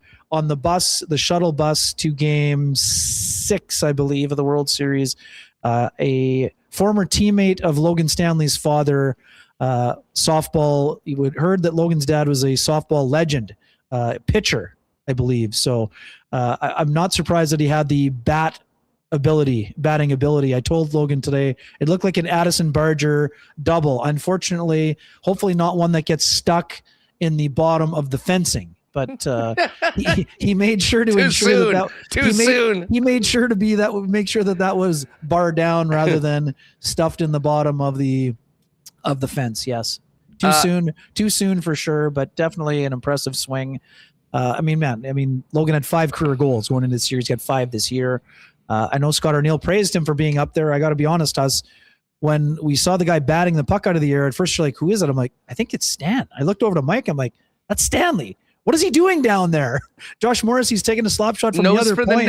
Nose for the net. No doubt, but it was it was an interesting route for the guy on the left D to end up around on the right wing side of the net, knocking it out of thin air. But a good read by Stanley and a impressive job knocking it out of the air. So long-winded way of saying thanks for having me. Have a good hit with Alex and enjoy the week ahead. We'll see you at the rink. RIP to the dynasty. Sorry about that. Well, we'll see about that. We'll see about that. Yes, it is difficult to go to the Super Bowl every year. Oh gosh, I have some experience in this. In the 20-year block before that, I have some experience talking about when the dynasties get crumbled up. I'm feeling you. But look at the Patriots as a great example. Dude, look at how terrible loss yesterday, but things turn around fast. Well, they do, and Mahomes will be back better than ever. We'll touch on some of that right before the end of the program. Kenny, have a good one, pal. Thanks for doing this. You too. Have a good day, my man. Cheers. All right, we are going to get to the clean line lines after Alex Adams gets in here. We get the latest on the Sens, but really appreciative for the support of Clean Line Plumbing, Heating, and Electrical of Winnipeg Sports Talk. Very proud sponsor of the Winnipeg Jets. And, of course, Clean Line is your local leader for over 40 years and the official plumbing service of the Winnipeg Jets. Captain approved by Adam Lowry. And much like Adam Lowry has the back of the Jets, Clean Line has the back of Winnipeggers and Manitobans with 24-hour emergency service for both commercial and residential projects. Let them know today or get in touch with them at cleanline.ca. And, of course, emergency lines up on the website there as well. Coming up on Wednesday, BP Kenaston is where we will see you all. 7 p.m., Jets and Blues. It's the WST Holiday Watch Party. Join us at Boston Pizza Kenaston for some holiday revelry and hopefully a Jet win on the road against the struggling Blues. Of course, one other thing to mention about BP, and you can do this when you're there or pop by your local Boston Pizza. Great deals on gift cards right now. For every $50 card you buy, you get a $10 promo card, which is basically a 20% bonus. And if you have a large purchase to make for an office or something like that, they'll give you an extra 10% back in gift cards for any purchase of $1,000 or more. Celebrate the holidays with Winnipeg Sports Talk and Boston Pizza, BP Keniston, Wednesday night for the Jets and the St. Louis Blues. Speaking of Christmas, the fellas at Royal are busy right now because, of course, Royal Sports for over 50 years has been the number one spot in town to pick up and cross off as many things as possible on that Christmas list when it comes to sports fans and athletes. No one has the stock of Royal, which means that there's more stuff waiting for you to put under the tree than literally anywhere, including the biggest section of Winnipeg Jets merchandise anywhere. All the jerseys personalized as you want with your favorite players, name and number or something different. Of course, they've got the entire NHL covered with jerseys from around the league, top players in other markets. We're going to be getting the Canada Olympic gear coming in as well, not to mention NFL, Major League Baseball, Raptors and NBA, Blue Jays in Major League Baseball, international soccer, Team Canada gear, and huge deals right now on hockey sticks. Right through Christmas, they've extended the Black Friday seal on over $250,000 worth of sticks, priced it up to 50% off. Perfect. Just in time for Christmas. Take care of all that shopping at Royal Sports, Winnipeg's number one sports superstore for over 50 years, 750 Pembina Highway. And make sure to follow them on Instagram at Royal Sports Winnipeg for the latest merchandise drops and sale information. All right, just before we bring in Alex Adams to talk Sens, let's give a big cheers to our friends at Winnipeg's favorite local brewery, Little Brown Jug. You train day in and day out, learning new techniques, approaching new concepts, and living out the thrill of achieving your goals. Building a craft beer is no different. While you spend your hours on the ice, we spend ours here, brewing our trademark beer. Again, and again. Here's to pushing the status quo and challenging ourselves to build something memorable. 1919 by Little Brown Jug.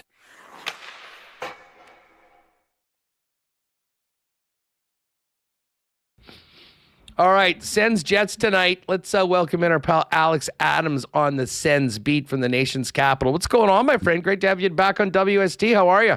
I always love being back with my fellow Winnipeggers. I feel like just by my family all living in Winnipeg, I'm a quasi-Winnipegger, so it's fun to talk some Sens Jets every time they play each other. The past couple of years I've been on. So it's kind of funny that these two teams meet right now, kind of a holiday game. We're 10 days from Christmas, and some serious similarities between these teams. I mean, for those of you that are with us on YouTube, you can see the matchup.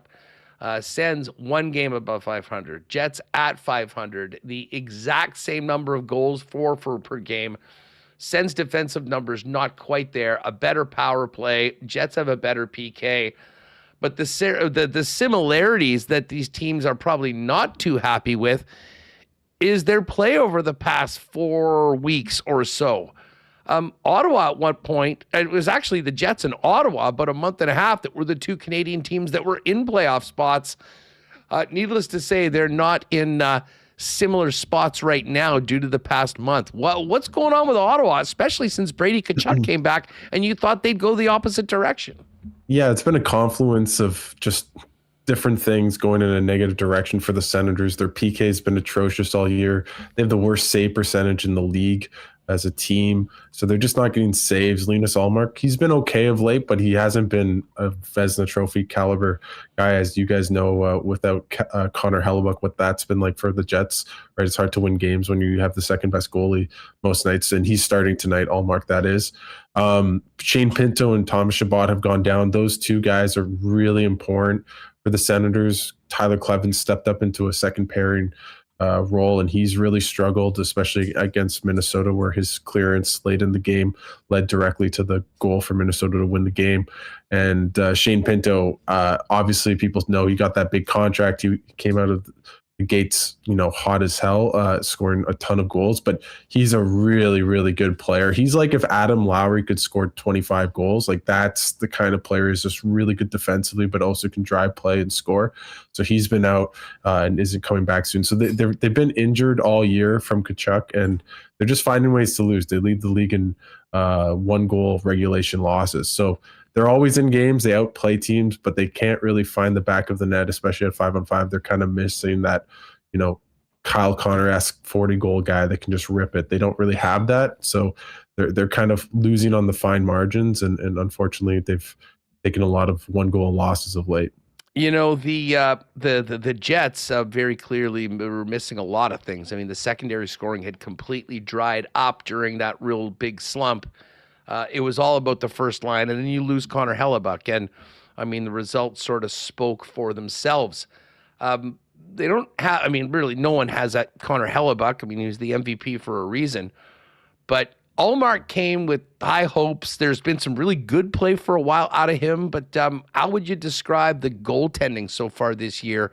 And where is it at tonight for the team coming into this evening? I think it's pretty below par. The thing is, of late, the Senators have basically been goalied a lot of times. Shesterkin, Winnipegger Joel Olford had a 41 save game a couple weeks ago. Even against Wallstead in Minnesota, he was excellent, probably won them the game. So basically every night, I wouldn't say the Senators goalies, Ullmark specifically, has been horrible. It's not like he gives up a terrible goal. It's just he's not making big saves in the big moments. There's a lot of deflating goals where you could argue, okay, like it's not a bad goal, but Connor Hellebuyck, for example, makes that save, right? And so if you're giving up that extra goal every game where elite goalies make that save, that's the difference in games right now. So I think a big worry in Ottawa is how that contract is going to age. He's making $8.25 million. This is the first year of a 4-year contract. He's 32. He's looked a bit more slower, not as agile as in the past. So he's not a liability per se, but he's not winning the Senators games, and that's what he was paid to do. What's the coaching staff have to say about the current play to the Sens, and what's been missing? Yeah, Travis Green, he's basically saying, hey, you guys, if you look at the last 8 games since Tkachuk's come back, they're 2-6. They have the best ratio of expected goals share. They have the second best high danger chance share in terms of high danger chance in teams. Like, they're outplaying teams. They're just not finding the back of the net. So his kind of viewpoint is like, we have to keep playing the right way, and hopefully the process will win out. Their PK is also a massive liability, and he's very, how should I say this?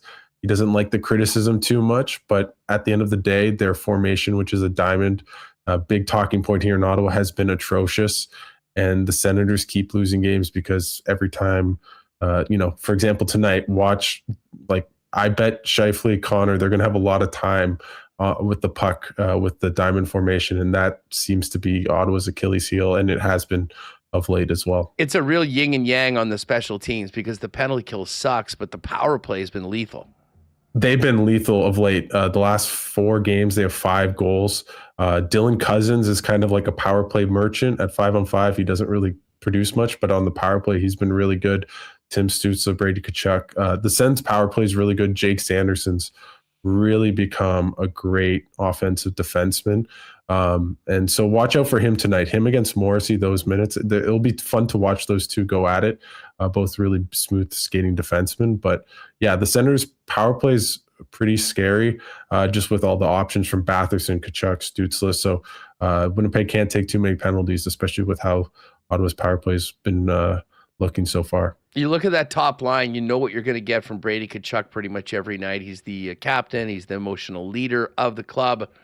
But man, Tim Stützle rounded out into a real complete, center that, can be the centerpiece of a very good top line and a great power play. He's been unbelievable this season. He changed his stick tape early in the season. Daniel Alfredson, one of the assistant coaches, obviously, face of the franchise for forever, told him, hey, you need to have like a normal stick, job, and just had kind of normal, Connor McDavid asked, just like the tape all around the blade. And ever since then, he's on like a 55, or I think it's like a 50 goal pace after the first couple games not really scoring. So he's been really playing well, and he's a really good two-way player. That's the one thing Travis Green has really tried to bring into his game, and you see it. He's he loves the puck. You're going to see him trying to create chances at any opportunity, stay on long on shifts, and try to make stuff happen. But he's also pretty good defensively. So he's turned himself into a heck of a hockey player, and he's tough to stop. What did you think about the Hughes trade on Friday? It's still, I'm talking to everyone about that. I mean, it was such a blockbuster, like the old late Friday news dump that sort of took over all hockey spaces over the course of the last 2 days, including into today. I'd love to have like a roundup of like media people and see where they were. Like I was with friends out drinking, and then my phone just blows up, and I'm like, oh shoot, I need to like text people and figure things out and think if Sportsnet needs me for something. But I think if you're Vancouver, it makes a lot of sense. If you know he's not going to stay, make the best move possible. And I think Ziv Bouillon, how good he is really going to determine how that trade shapes out. I really like him. I wish the Senators picked him at 7. They could have, and they didn't. I really like the player. Watching him at the World Juniors last year too, like just a little bit Josh Morrissey-esque, like just really good skater, good offensively, really good defensively as well. Really energetic guy too. So, but it sucks that Canada loses another star player from a Canadian team going elsewhere. That's the one thing I don't like about the trade. Yeah, well, I mean, listen, for the Canucks and where they're at right now, I mean, it seems like they've made a bold decision in one direction. It is somewhat of a rebuild. They got some great young talent. They got another first-round pick, and it'll be. I mean, the hope is that it's short-term gain. Or short-term pain, I should say, for long-term gain. Wasn't too pleased with him arriving in the Central Division to round out. I mean, the Cale Makar, Heiskanen, Morrissey, Hughes. I mean, just to start from those teams, it is wild. Alex, great having you on the program today. Should be a fun one tonight. Of course, it's the prime Monday night game.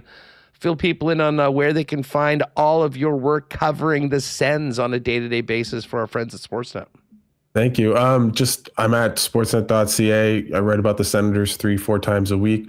And then I have a new podcast called the Sen Spotlight podcast with the Sick Podcast Network. So kind of with like Tony Marinara and those guys. So yeah, you can find me on YouTube and wherever you get your podcasts. I'm trying to be Huss and I'm not used to this on the other side of things, but yeah, you can find my work at Sportsnet. This is Alex Adams. Welcome to the Sick Podcast. Great stuff, Alex. Always good having you on the program, my man. Let's enjoy this game tonight, and all the best of the season to you and yours. Awesome. Thanks so much, guys. Have a good one. There it is. Remis has the clip up right there. The Sick Podcast. Perfect. Sens Spotlight is where you can find more on the team from the nation's capital with our pal Alex Adams. All right, we've got a couple more things to do right now. But listen, I want to get to the why not question of the day for not Autocorp, but Waverly and McGillivray. Saturday, obviously a great night for the organization, great night for Jet fans, Hellebuyck back. It is one game, but I must ask for today's why not question of the day for our friends at Not. How much do you take from that game, from the return of Hellebuyck, how good the team looked, and will it be all evaporated quickly if we don't get another performance like that tonight from the squad against the Ottawa Senators? Let us know your reaction to a really rough month, but Hellebuyck coming back, being somewhat of a savior, and just the way the Jets look, which was a 180, as we've talked about, compared to earlier in the month. Let us know in the chat. We'll get to some fan feedback for fans first coming up in a few minutes. Lots of love for Alex. There's Mary Jane. Thank you, Alex. Derek Schmidt. Really like when Alex comes on. Love it. Yeah, he's been great and really doing some awesome things for himself out in Ottawa now on the Sens beat for Sportsnet. But Remo, let's fire up the Clean Line lines and see how things are looking tonight. As always, our Jets lines are presented by Clean Line Plumbing, Heating, and Electrical, your local leader for over 40 years in the official plumbing service of the Winnipeg Jets. Captain approved. Check them out online at cleanline.ca. The big boys are back together, and it bore fruit. 2 goals for Gabriel Vilardi on Saturday night. It's Vilardi, Scheifele, and Connor. We're looking at the Lowry line. We've been speaking about it with Barron and Iafallo. Nemetsnikov with Niederreiter and Perfetti. and Jonathan Toews with Cole Koepke and Gustav Nyquist. Defense pairings, Morrissey DeMello, Sandberg Pionk, Stanley Shen, and Connor Hellebuyck in net. It does seem like we're getting, some progress, I would guess we could say, from the bottom 9, Remo. I mean, obviously Cole Koepke scored as of late, Morgan Barron, Alex Iafallo. Still waiting for Gus Nyquist to get off the schneid. And, I'll say this, Jonathan Toews has had a few looks as of late, but I think definitely playing in a spot that makes more sense with him and where he is at right now. Yeah, I like this look, Huss. They've kind of been looking for, okay, how are we going to replicate this Adam Lowry line that's been so dominant for them? And that's, I don't want to say the key to their success, but a huge part of their success has been that Lowry line that you can rely on to shut down the other team's offense and maybe chip in a bit offensively as well. So Morgan Barron, putting him with Lowry, we've seen that work. And Alex Iafallo, he can work just about anywhere. He had some time on the top line. He got the goal on Thursday. But these guys seem to work well together on Saturday. Can they do it again? And we got to see something here from Perfetti, from Nemesnikov. I mean, he's really hadn't had a lot of offense. And Cole Koepke, gives some nice speed there with Toews and Nyquist. Not exactly the fastest guys. So, this top line, I feel like if you have Connor Hellebuyck and you have this top line, you have a chance to win every game. But it's going to be up to the other guys to pull their own weight, chip in. Doesn't have to be all the time, but it's something. We saw some big scoring droughts from Barron, from Iafallo that just got snapped. Still, as you said, Nyquist doesn't have a goal. Nemesnikov, it's been quiet for him for a bit. So they're looking a lot better here now with Connor Hellebuyck and net, and I think you can go back to this line that has been so great. And it's funny that Alex mentioned. We brought this up. Ottawa's got this great power play, but the penalty kill, yeesh, it's 69.8%. That's not nice. Not nice. No. not nice. So the Jets power play, good opportunity for them tonight. Yeah, not nice. Special teams looking a bit better. Obviously, they did give up that 5-on-3 goal. I was so cheesed at the call on Luke Shen, with about 4 minutes left or whatever, that put them up 5-3 in the game on Saturday night. I mean, it was just one of the weakest calls you've seen. And it would be even at 5-on-5, but at 5-on-4, I'm not sure that call is made if it's not a 5-0 game. Anyways, it seems like there's been a whole bunch of games, Remo, dating back to last year that Hellebuyck has been up like 5-0. And then, a late power play ends up eliminating the shutout. Well, he'll be hungry coming in tonight, but we've got a lot to listen, this is a massive game for Winnipeg. And this was before we thought Hellebuyck was coming back. But going into this 4-game homestand, I thought the absolute minimum the team could afford was to be 2-2. You'd hope maybe you could get 5 of 8 points. So at this point, Reem, you know what? You salvage this one, you try and win a hockey game, and then to carry a bit of momentum on the load. This is a bonus why not question of the day, and we can get to this in a minute, but I'm going to throw this to the chat, but also to you, Reem. When do we see Eric Comrie next in a Jet net? It's obviously not tonight. I made the argument, or just, a thought process would be, if you got to give Hellebuyck a night off this week, maybe it is the Colorado game. Maybe you run him Saturday, Monday, Wednesday. Comrie gets Colorado, and then you come back with Hellebuyck against the Utah Mammoth. I mean, I know that the Avs are the standard in the division right now, and a team you want to do well against.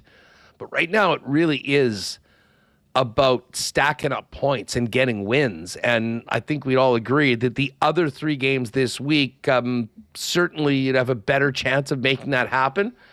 Or is the next time we see Eric Comrie play for the Winnipeg Jets potentially New Year's Day in the second end of back-to-backs, and Hellebuyck runs the table this week after coming back on Saturday? Yeah, that's what I was going to say. What do you mean? I was going to say, no, they're going to play Hellebuyck. He's getting the Urbe treatment here. Yeah, Yes. so I guess you're saying, okay, if they start him, I don't want to say you're conceding that game against Colorado, but what you're doing actually is saving Hellebuyck for the games where you're more likely to be a favorite and giving you a better, more optimal chance of winning them. I don't know, just from hearing Hellebuyck, seems like him talk. We played the clip and we played Arneal. They're going to take it day by day, but I think they're just going to play him until the first. As you said, that's the second of a back-to-back in Toronto, January 1. That's a nice New Year's Day game, Huss, but that's what I'm going to go with here. They're going to go with Hellebuyck. He's the guy. Got to make up some ground here. Would be interested to see Hellebuyck against Colorado, but I think that we're going to do. So I'll go with that. They're just going to play him. That would be good. Yeah. Sorry. Before we get to NFL or anything, I'm seeing in the chat. You mentioned in our chat, the Bombers are hinting at at some big news. Let's see this. It's CFL off season here, and here's what the Bombers put out. Pretty Possum signing to announce today, and that's P-A-W-S-O-M-E. That's got to be Brady Oliveira, right? S-O-M-E. I thought maybe it was a tweet to just mention Brady's new show that he's been doing some media for, but when they say signing and that looks like a contract, what do they get, a new dog mascot? Don't the Jets have a dog mascot running around the concourse? Maybe that's what this is. I would be willing to bet that by the time we are finished this program, maybe it'll come at 3:00. We'll go a little bit after 3. After I hit end stream, they'll announce It's got to be Brady Oliveira. I mean, Brady is synonymous with dogs. I mean, anyone else, I'm sure there's some other guys that have dogs, but they know exactly what they're doing with this. They're having every one of us think that Brady Oliveira is back with the Winnipeg Blue Bombers, which would be awesome. I think the thought of moving forward, potentially with the new OC and some of the changes that we're going to see this year without Brady Oliveira, tough to handle. So let's see what happens. We'll pay attention to that over the last little bit. Let's head over and check out a little fan feedback from all of you, brought to you by fansfirst.ca, your number one spot for buying and selling Winnipeg tickets on the resale market, where what you see is what you pay. No added fees. Running Man said, best game I've seen them play in a while. Didn't even notice Shen playing with Stanley. They played great as a pair. Everyone noticed Stan on that goal to get things started in the first period. Derek Schmidt, hope Saturday was a reset for the team and the fans. So many smiles at Canada Life Center. I know they won't play like that every night, but now they know that they can do it. Also, another one, Taves had chances, as did Nyquist on Saturday. And Phyllis said, I really like Sam Cosentino's take that Shen with Stan allows the big guy to explore his offensive side. I'm here for that argument. Coming up as well, yes. I mean, lots of talk about this Brady potential signing and what we're thinking right now. And then Mr. Meowcat, hey, Huss, would you like to see the Jets sign LB, Laurent Brossoit? I mean, yeah, I've got a lot of time for LB, and listen, no shine off Eric Comrie, but I do think that if Brossoit is healthy and playing the way that he had, he's been probably the best backup goalie that the Winnipeg Jets have had, and delivered those sort of performances. The thing is that the guy hasn't played in an NHL game since he was a Jet. He played 3 games in Rockford. He did score a goal. And as I said, please don't come at me with Jets secondary scoring jokes on this one. Shout out to LB for the goal. At his salary and how, I mean, listen, at a certain point, if you're going to get a guy to come in and play, would you have not liked to see him play a little bit more, at least in the NHL at some point? To me, that's a tough one. But put it this way, next year, if they're considering options, I mean, to me, LB got his money from Chicago, never played there. If there was a number that worked for both the team and the player, I would certainly be here for it. But I don't, Reem, as I said to Ken a little earlier, I don't think there's going to be a taker for that $3.3 million salary, or cap hit, I should say. It's 2.3 in actual cash this year. And I'm not thinking that we're going to be talking about LB getting picked up tomorrow on the waiver wire. Yeah, that salary makes it tough, but I think his play, what he showed with the Jets, makes him attractive. And I agreed with Ken where he said, okay, maybe you're more likely to make a trade because if you claim on waivers, you have to keep him in the NHL. If you do trade, you could work out some salary return. You're probably not going to waste a slot on that, but you could put him in the minors and then figure out the money later. Yeah. So he's a good goalie. He showed it here. He hasn't been able to stay healthy, and it was pretty cool to see him score a goal. With the in Rockford on the weekend. What a highlight that was. It's a beautiful shot. Anyways, keep your thoughts coming in and this running line. Yeah, come on, Bombers. Announce news before show is over. It's 2:59. I have a feeling this is a 3 o'clock post. We need to kill some time. I got this package from Prime Monday Night Hockey that I okay. Let's do the unboxing, and then we got to dive into the cool bet lines. Cooking up something for the Jet game tonight, and it will be.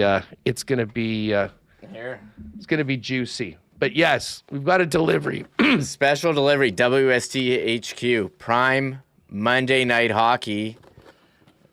For the Jets game being on, this is what they sent, a survival kit.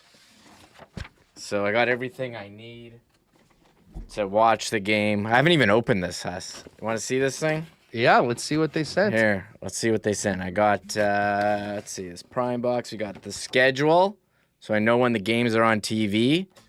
Or, sorry, on Prime, on streaming, right? We got a nice puck. This will be perfect for my kids. Monday Night Hockey. What do we got here? What is this? A scented candle? All right. I can make use of this. We use candles. We use candles in the house. Is it like locker room scent? Oh, let's see if it says. They gave me a sheet. It says, relieve game time pressure with the puck-shaped stress ball. That's this. Throw in the towel. Oh, yeah, check this out. Throw in the towel when my team does the same. I don't know what I'm going to do with this Prime towel. What should we do with this, Huss? Just like hang it up? Add it to my towel collection? Yeah, exactly. I can be like I'm doing whiteout towels. I can do it like I'm doing the intermission interview with Andy Petrillo, right? Exactly. Well, we're just going out there and giving her 110, getting pucks in deep. What we got? I got lozenges here. It's that time of year if you're yelling at the TV too much. And what else we got here? Oh, it's a prayer candle. That's what it is, for a Hail Mary in the final minute. So you're hoping for your own Manitoba miracle. So there we go. Never going to miss a game with the calendar. So we got some good stuff in your ass. And a battery pack. Got to have my phone charged at all times. Nicely done. That's nicely done. What do we got here? You got me that battery pack. That thing is awesome, by the way. Man, I mean, hey, I'll say this. This is the travel tip. If you're traveling during the holiday season, I see people at the airport, like, cozying up against an outlet and, like, sitting on the floor next to an outlet. Maybe the most pathetic thing I've ever seen, that you're that desperate to power your device. You should be packing a portable charger in your bag so you don't, you're not embarrassing yourself by getting dirty, sitting on the floor next to an outlet or trying to find that seat that everyone's going to get a portable charger. Good take. Go to the Bombers website right now. Oh, really? Okay. Here, let's see. The chat is losing it. I need to see this official from the Bombers. Oh, here it is. Okay, wait. All right. Oh, look at this headline. Here it is. Oliveira remains true blue. Yes. Brady's back. 3-year deal, reportedly. Amazing. Whoa, 3 years? Let's see. Look at this. Who wrote this? Ed? Probably. This is like a whole story here. About how great he is. About all-time leader, hometown guy. Does it say 3 years? I can't read all this. Well done. We're doing a live stream. Well done, Bombers. Brady is back. Oh, here it is. The hometown face of the franchise is staying put after signing a 3-year contract extension that will keep him in the Blue Bombers backfield through the 2028 CFL season. Incredible. That's great news. Great news. Maybe we'll see if we can get him on a little later on this week to talk about it. But Brady Oliveira staying in the peg. And this good work on the Bombers to get this done and get this done now. I mean, he basically said at the end of this season he was going to see what was out there at free agency. So they were obviously aggressive, moving in with an offer to get pen to paper or paw to paper, if you will, from the tweet that the team put out.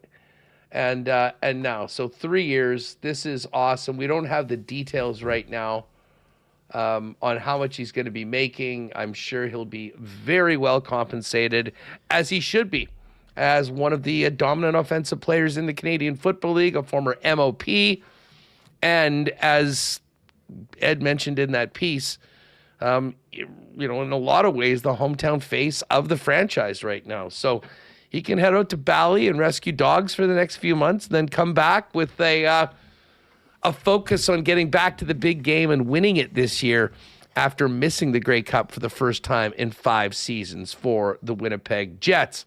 All right, listen, before we get to the Cool Bet lines for tonight, I know T. Conopoli mentioned this. Remo, did you see John Cena's last match on the weekend? I thought you were going to say, did you see Mahomes go down with an AC was it PCL?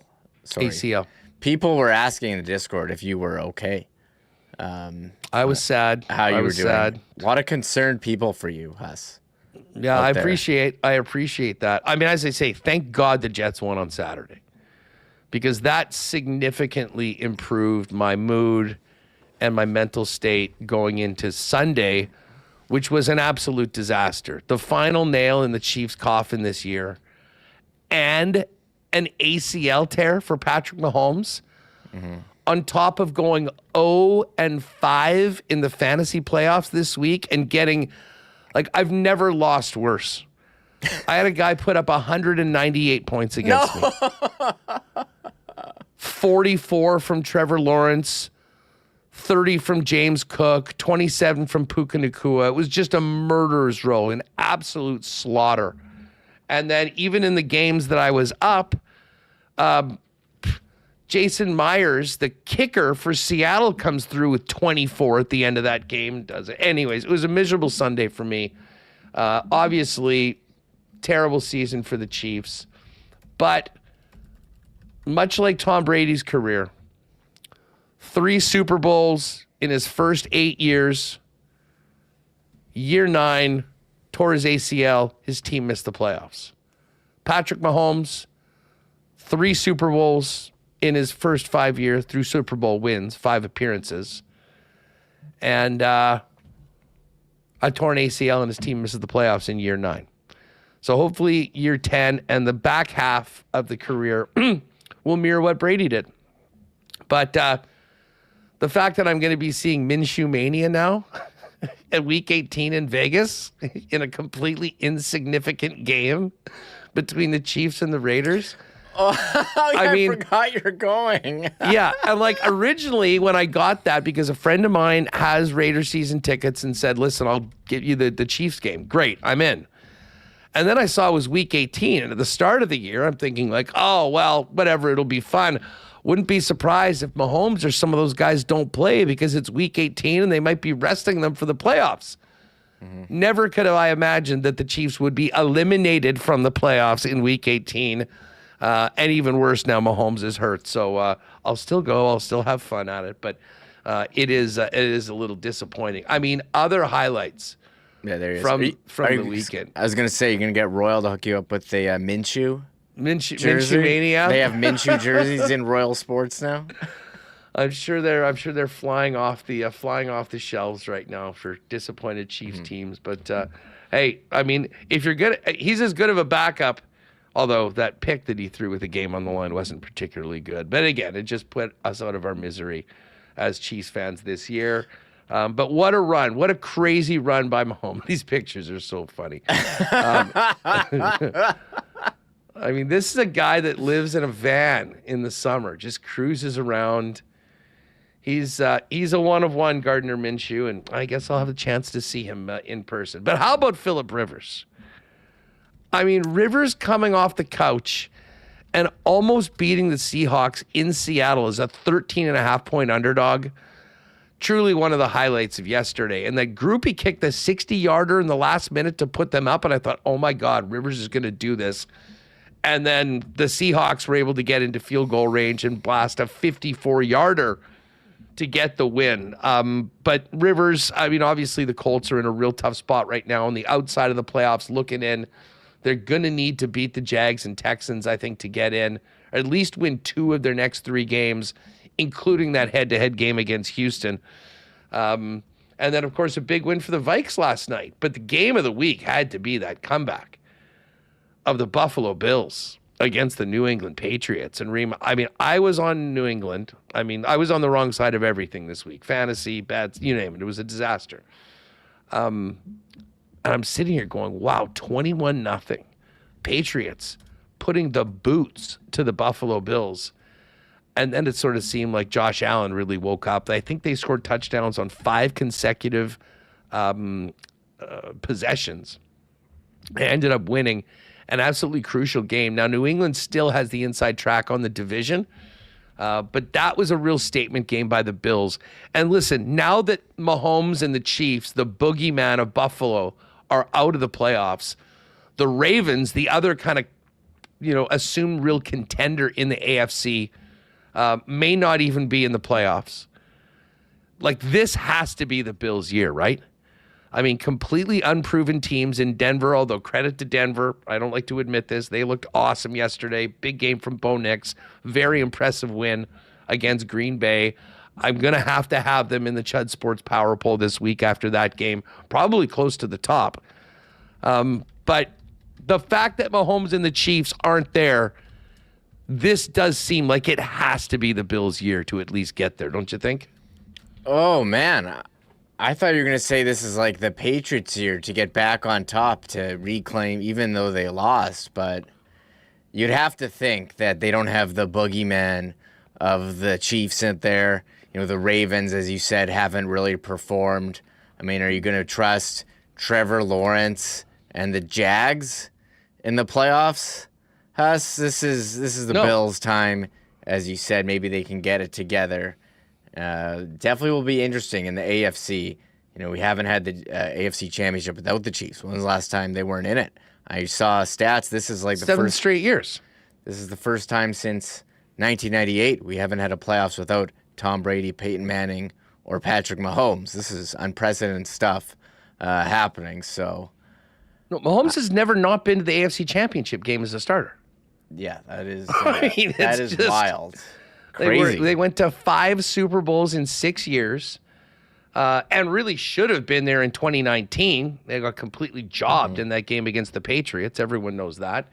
Back when it was the Patriots that were everyone was going crazy on for the calls that they got. The D Ford offside.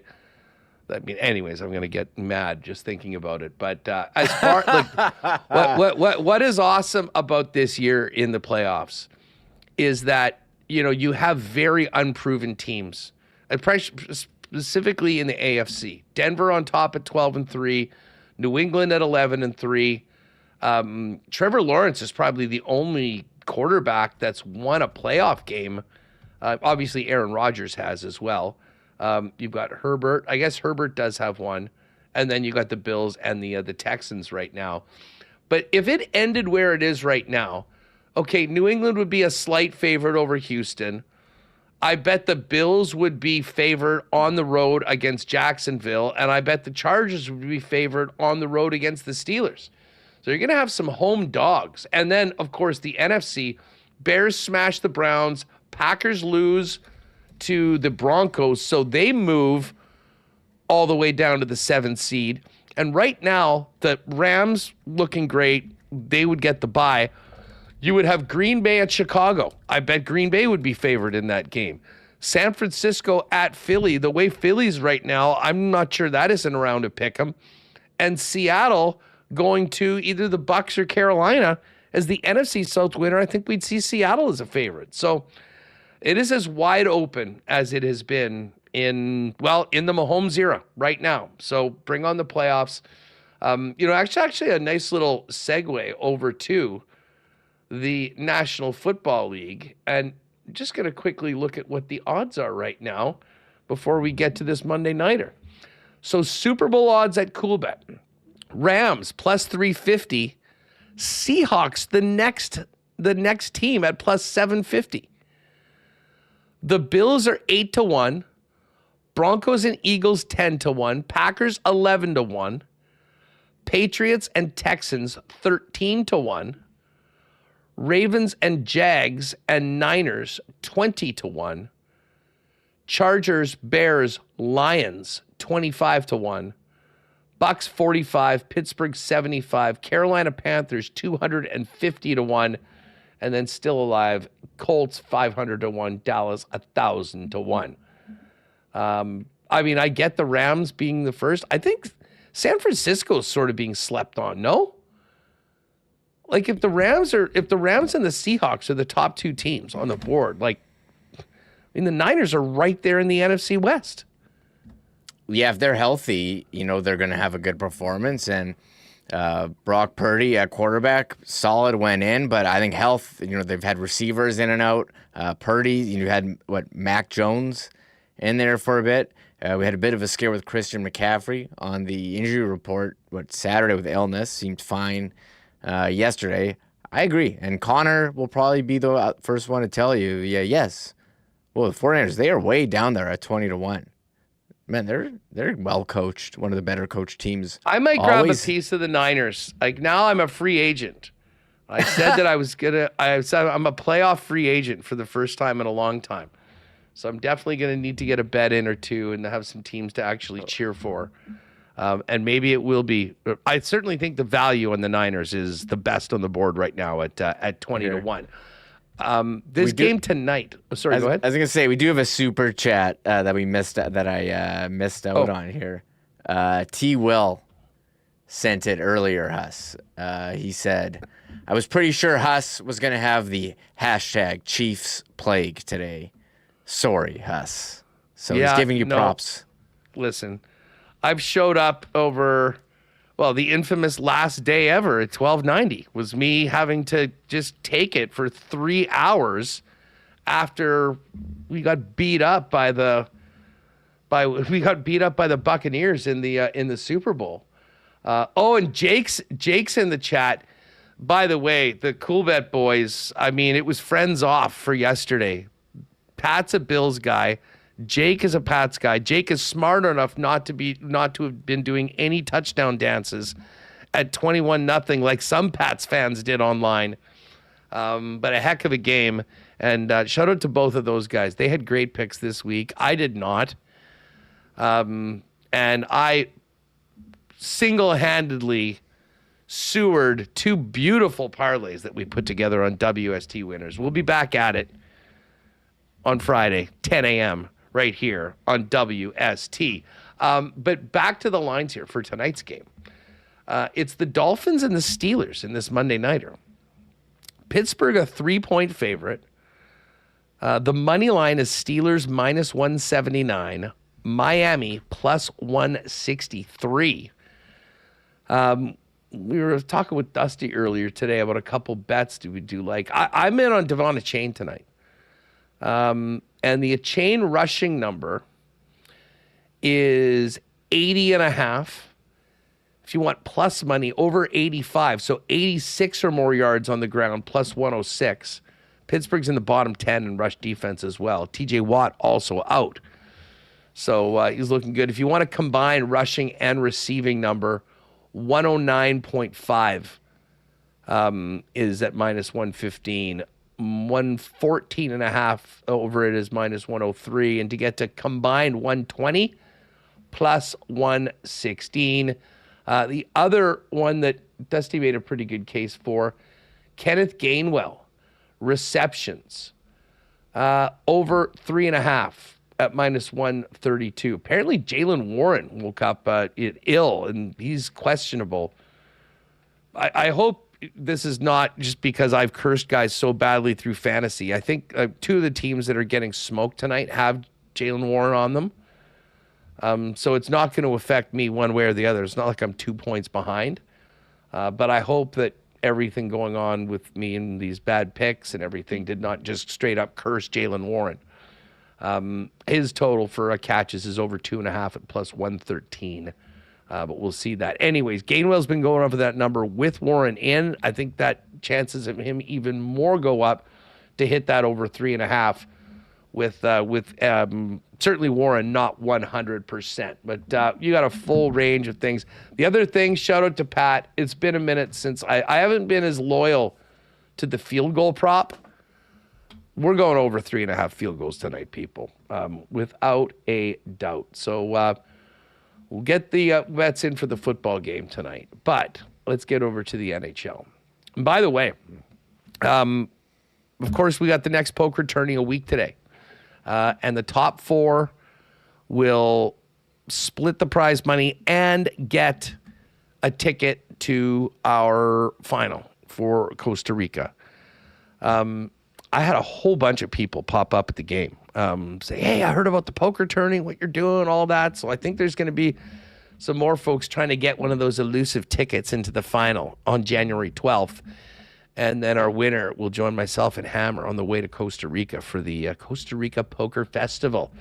It includes airfare, it includes hotel for a week, and it includes your buy-in, $550 USD buy-in to the main event of that Costa Rica poker tourney.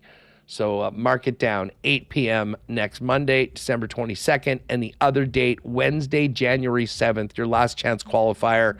And if you grab the ticket, the final is January 12th.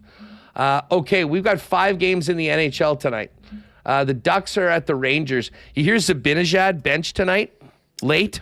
Yeah, he's late. Yeah, traffic in New York. Didn't leave early enough, Huss. Didn't leave early enough. Got to be careful on that stuff. You can't not be there for practice for the morning skate.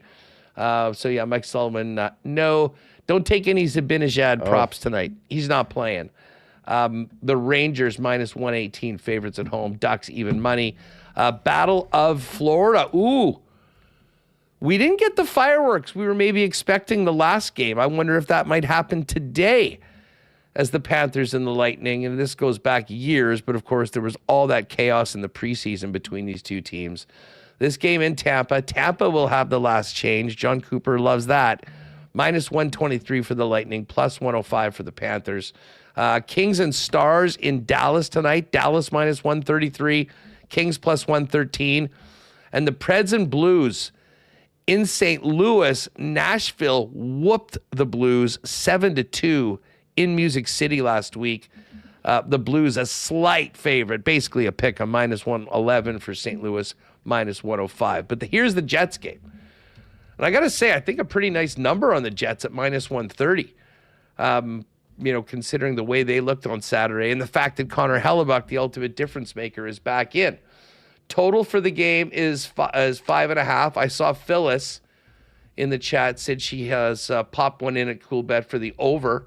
So let's get 6 goals. Hopefully a lot of them from the Jets, some depth scoring. That would be nice. If you like the Jets to win by 2, you can take them on the puck line at +185. But I did put together a WST parlay.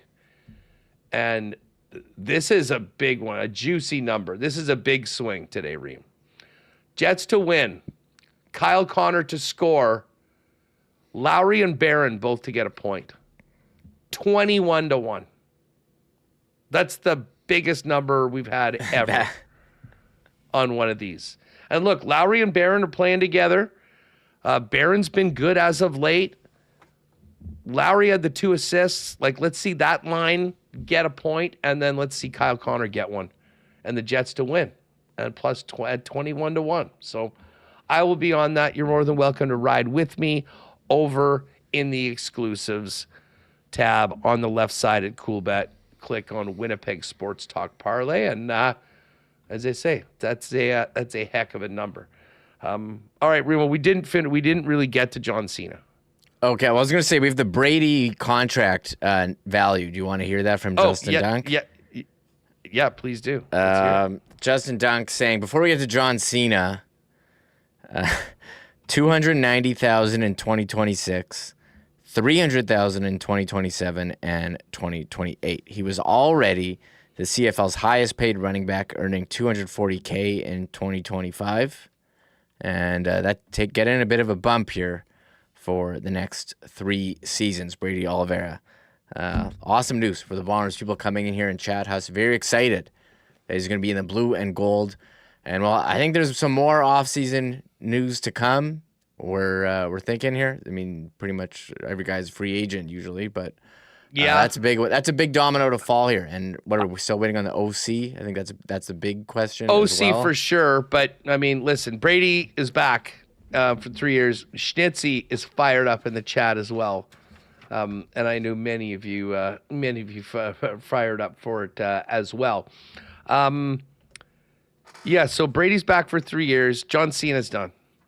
How did you feel about the end of the Cena era? I'll say this: it was really cool to see the impact he's had on so many.